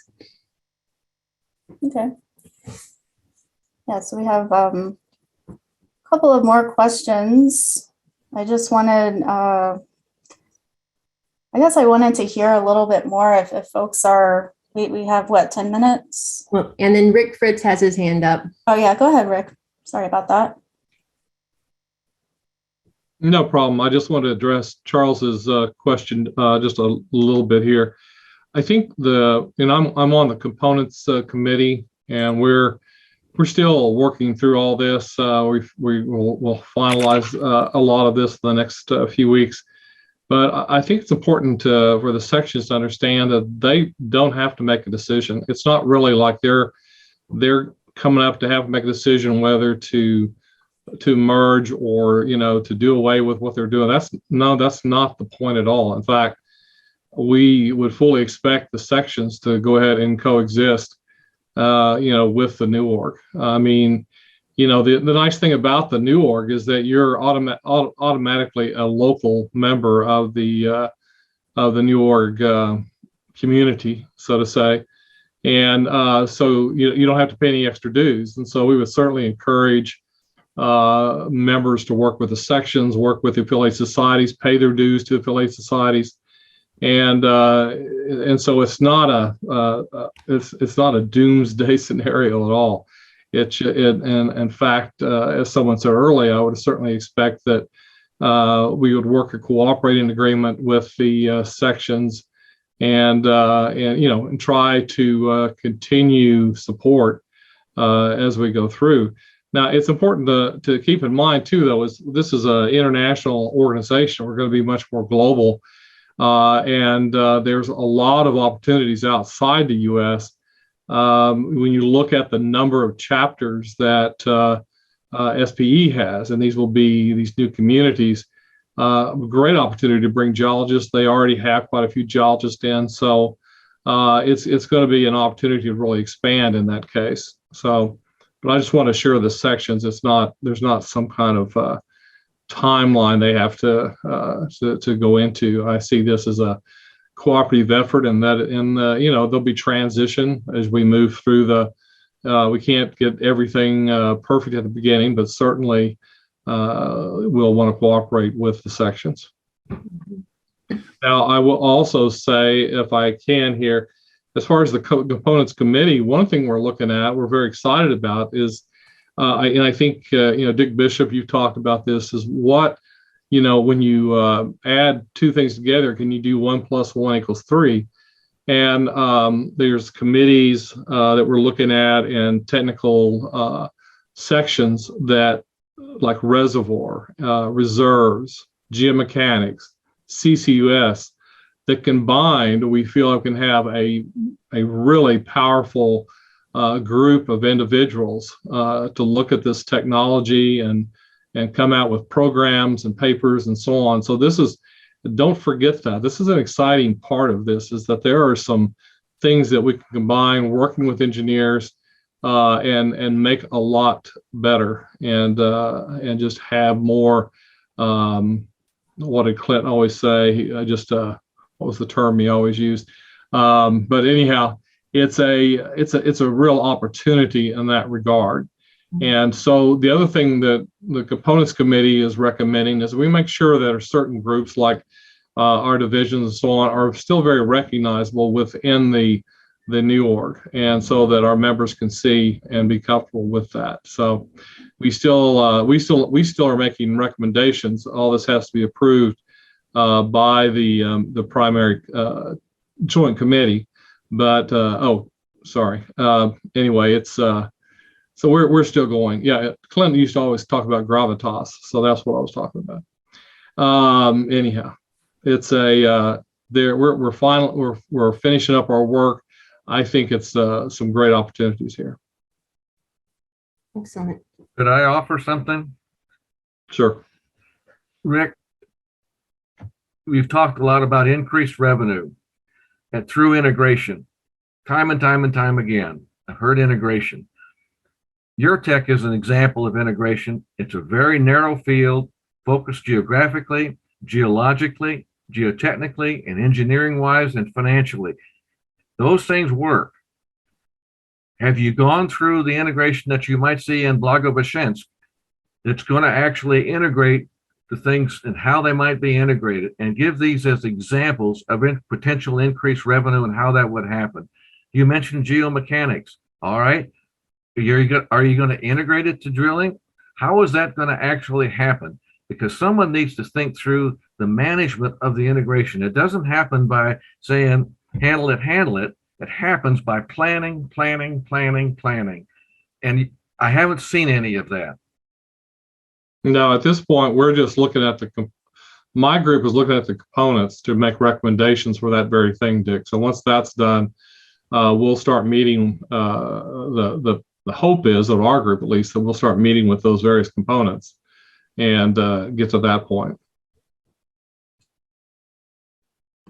Hey guys, we have a few minutes left. I can go through. There's a couple more questions on here, but I did want to give an opportunity for anyone who wants to speak for, or like a pro or con, and have more of a discussion. about what your feelings are about this up to this point. Yeah, I think we'll have 2 more minutes of roundhouse here, because if not, I just want to make sure that everybody has their voices out there. Because I appreciate all your comments. My goodness, we've had a lot in here, a lot of things to consider. Because if not, let's see, Paul Britt.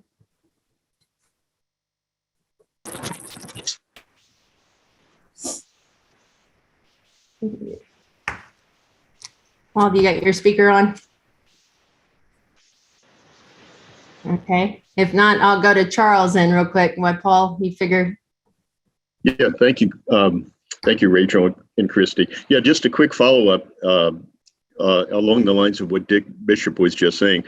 And Rick, you and I have talked about this recently as well. Integration seems to happen at the functional interface of field studies, plays, basins. So just as the components committee thinks about ways to foster innovation and integration, that's key. And the thing that we have to be careful of, I think, is just co-locating technical silos next to each other doesn't make integration. The integration happens at the functional levels. So any thoughts that we can do to foster that?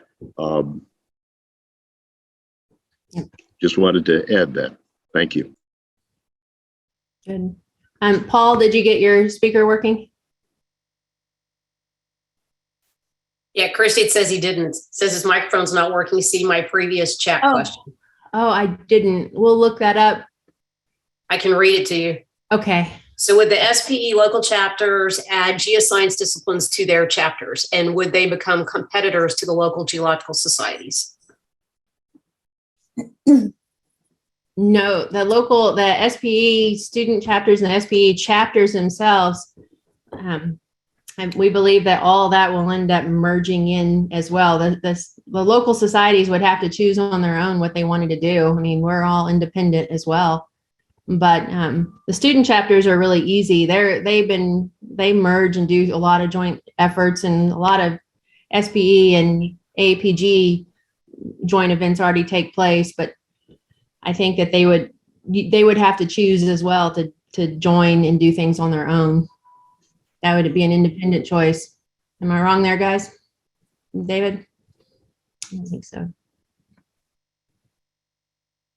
This is Bill again. So in practice, in universities, there's limited students, and with student chapter bylaws, they have minimum membership requirements. So it's very common practice for AAPG, SPE, SEG, and even some other organizations to have kind of one student chapter that represents all in name. I would imagine that for most student chapter efforts, this will be relatively transparent. Students gyrate in their own space and do their own stuff quite effectively. All right. And for those of you guys who needed to bell off at 11, I told you that would be the way, so feel free to jump off, but we'll take a few more comments here just because I have raised hands. I don't want to leave the floor with raised hands. So, Paul, I think we got your question, hopefully. But I did read down here that SPE chapters are not independent, but I think it would still be one of those that you would have to, your local societies are independent, so they would have to join in. Jim Tucker? Yes, I think it's important to, as much as we can, stand back from this and see what do we think a professional organization, in our case, many of our cases, focused on subsurface geoscience, needs to be.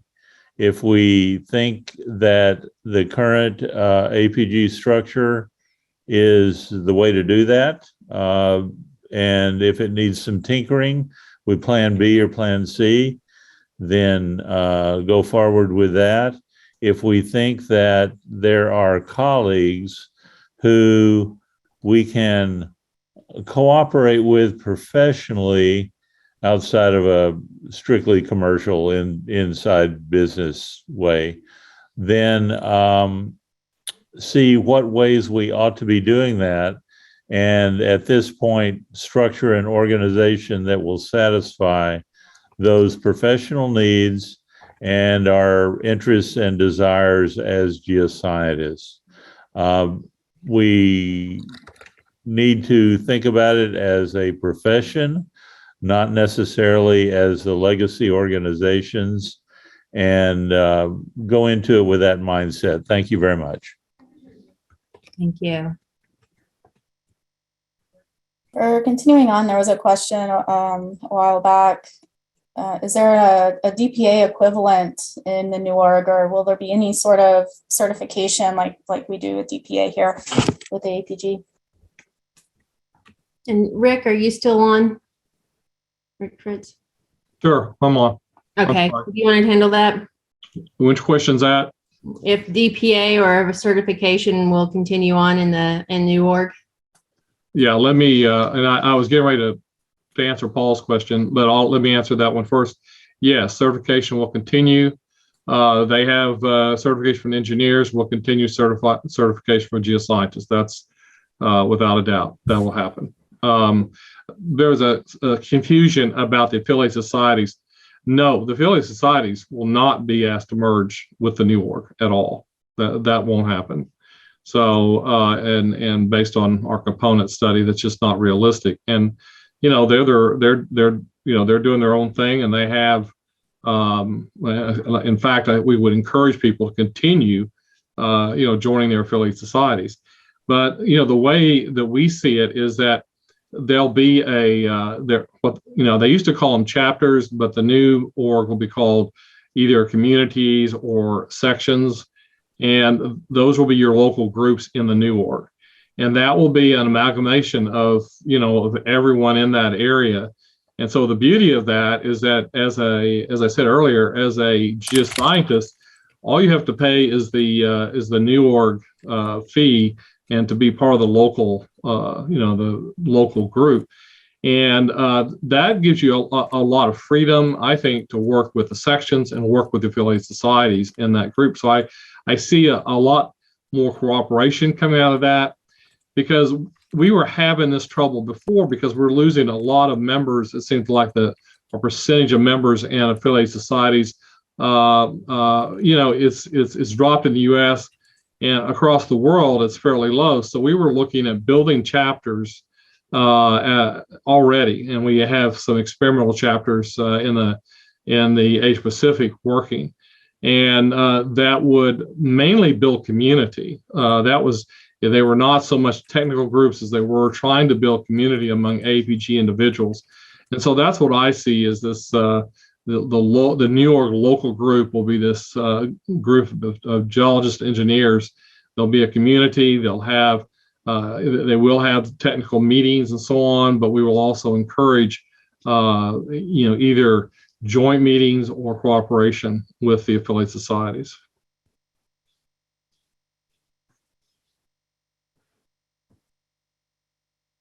Excellent. A lot of discussion in the chat about affiliate societies. I think we all belong to multiple organizations and recognize the strain on a lot of them. And then it just takes a lot of work to merge and to talk and to do different, to keep them all alive. Let's see. Got Morton here. We have a pro from Morton. I want to know if Morton would like to chime in.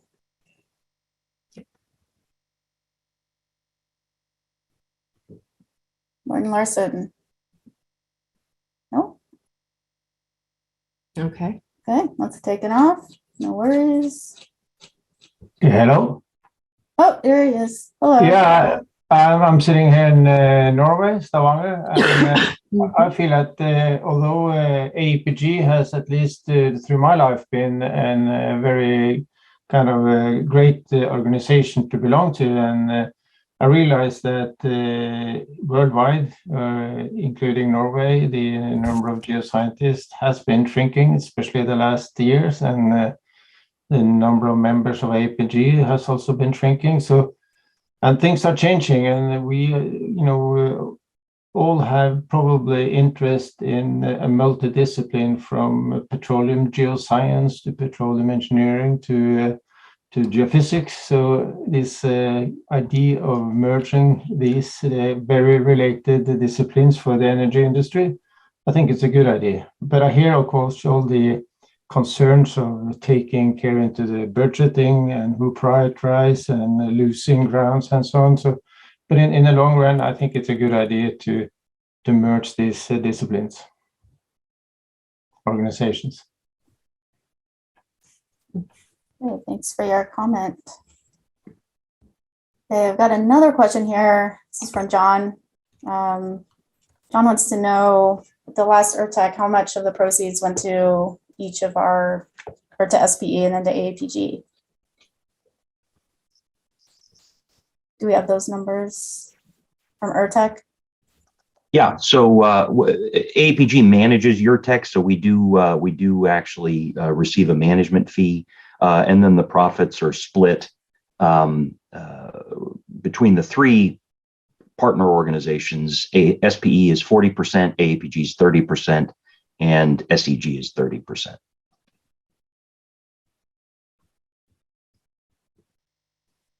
Okay. If I missed anyone who had a question in the chat, please feel free to raise your hand so we can make sure it's answered. In the meantime, Patty, do you have a comment you'd like to make, question? Yes, thank you. I just wanted to comment on Jim Tucker's comment, which I thought was really good, that we do all need to really be thinking about not just how we feel about this, but especially for those of us that are more senior community, the organization going forward that will best serve the need of future geoscientists. And I will say over the last 15 years, in particular, I've seen a rapidly increasing need for an integrated skill set of geology, geophysics, engineering, and also a little bit of commercial acumen to tackle the subsurface, which is also what Morten had said from Norway.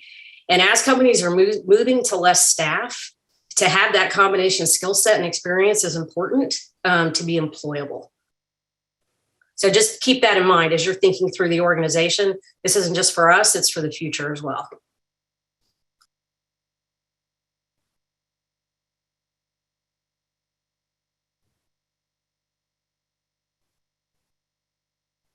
Patty, I would agree with what you're saying about the need for the increased integration, but that takes leadership.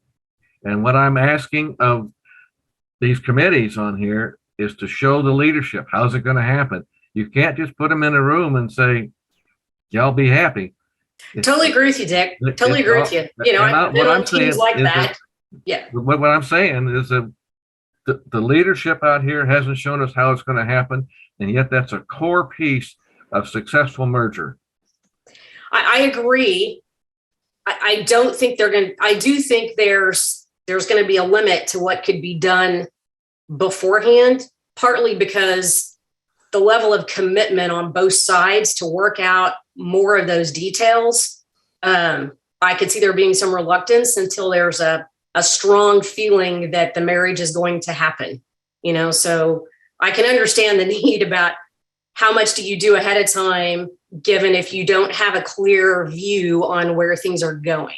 So like you, I think that should happen. And I don't like the idea of the board being the nominating committee either. I think that's a lack of transparency. And I do think that's something that should be fixed. I think there should be an independent group that nominates for the board. So I'll leave it at that.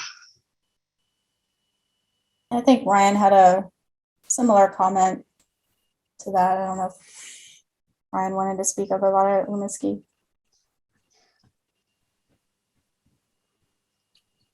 Nope. Okay. Yeah, thanks, Patty. I appreciate your comments. You've seen a lot. Dick, you as well. Ahmed, do you want to speak? I see you've got quite a few comments you put on the chat. Yes, thank you. It has been a very exciting discussion. Again, I mean, since the start of the meeting and from all the points that were raised so far, I see that most of the fear is centered around if this marriage is going to be a marriage of equal or not. And I think it's very hard to judge from now. I think the ultimate objective of this merge is very valuable. There are a lot of benefits and value added from all aspects. We definitely expect that some of the concerns are valid, but I'm sure this new organization will mature with time, and it will improve upon all these concerns that we can fix down the road, and all these fears will definitely diminish with time for the great benefit that we are introducing to our professionalism. Thank you. Thank you. See a hand up from Lee. I just want to tell everyone here, thank you very much for your active involvement and participation in this whole discussion. Your volunteer work is fundamental to what AAPG is and to whatever the new org might be if the reorganization and joining occurs. Fundamental to this ultimately, though, is going to be the active, very active participation of each of the individuals chatting here and those within AAPG that wish to do so. If you become actively involved, we have an opportunity to essentially do a bar takeover. We can be more active and more participant than some of our engineering colleagues. And even though we may be a smaller group, we can definitely be a more visible and more functional group if we choose as individuals to become actively involved in pushing toward the details that everybody's bringing up. The finer scale granularity that's being discussed is fundamental to a successful new organization. And this is where people who are actively involved from AAPG can really have an impact. Once again, though, thank you very much to all of you for your involvement, your participation, your support of AAPG. It is an honor to be able to be part of the same organization that all of you good people are. Thank you. Thanks, Lee. Appreciate that. And definitely agree. It's going to take work on our part to make sure that we are represented the way that we want to be represented in this potential new organization. You can't, change is hard. You have to go upstairs. No, it's hard to put work in, but in order to make this worth it and support our membership and our own careers as we move forward, it will take some work on our part. That's right. And we can do it. So. Excellent. So I'll make it sound like we're at a bar, but I tell John Cassiano, we're all geologists, as long as we end up at the same bar, it doesn't seem to matter. But I'll do a last call for questions, comments, concerns. You guys, you can always email me. I get a ton of emails, some good, some bad. A lot of people have concerns, which means that you are active, it means you're passionate, it means you care. If you didn't have concerns, it means you wouldn't care. So that I would rather take that any time of day. I do have this down as June 12th. So look for an invite.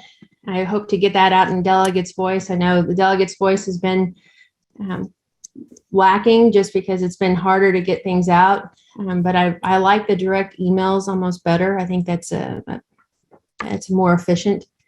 I know that you guys get them. But thank you so much for your active participation. It's always good to see you. It's really good to hear from you. And so here's my email and check on the website for updates. But you guys will be receiving your 30-day notice. You will receive stuff about our Constitution and bylaws, amendments that should be coming for the House vote.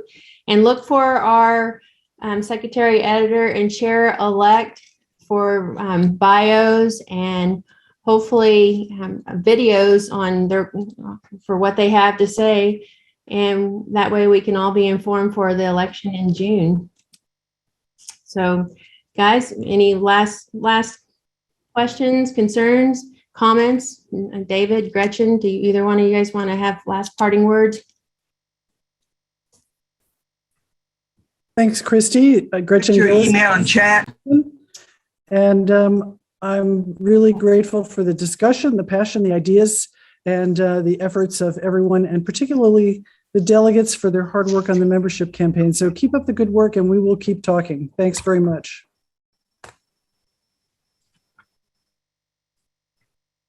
Yeah, there, I just put my email over there in the chat so you guys can save it if you need to. But all this will be posted out there. Rachel will make sure it's there. This has been recorded. So thank you guys all and let me know your thoughts. All right.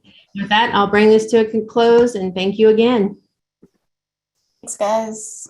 Thank you. Everybody, adios. Bye, Good guys. evening. Good morning, good evening. Good night, guys. Goodbye. Goodbye. And be safe. Yes.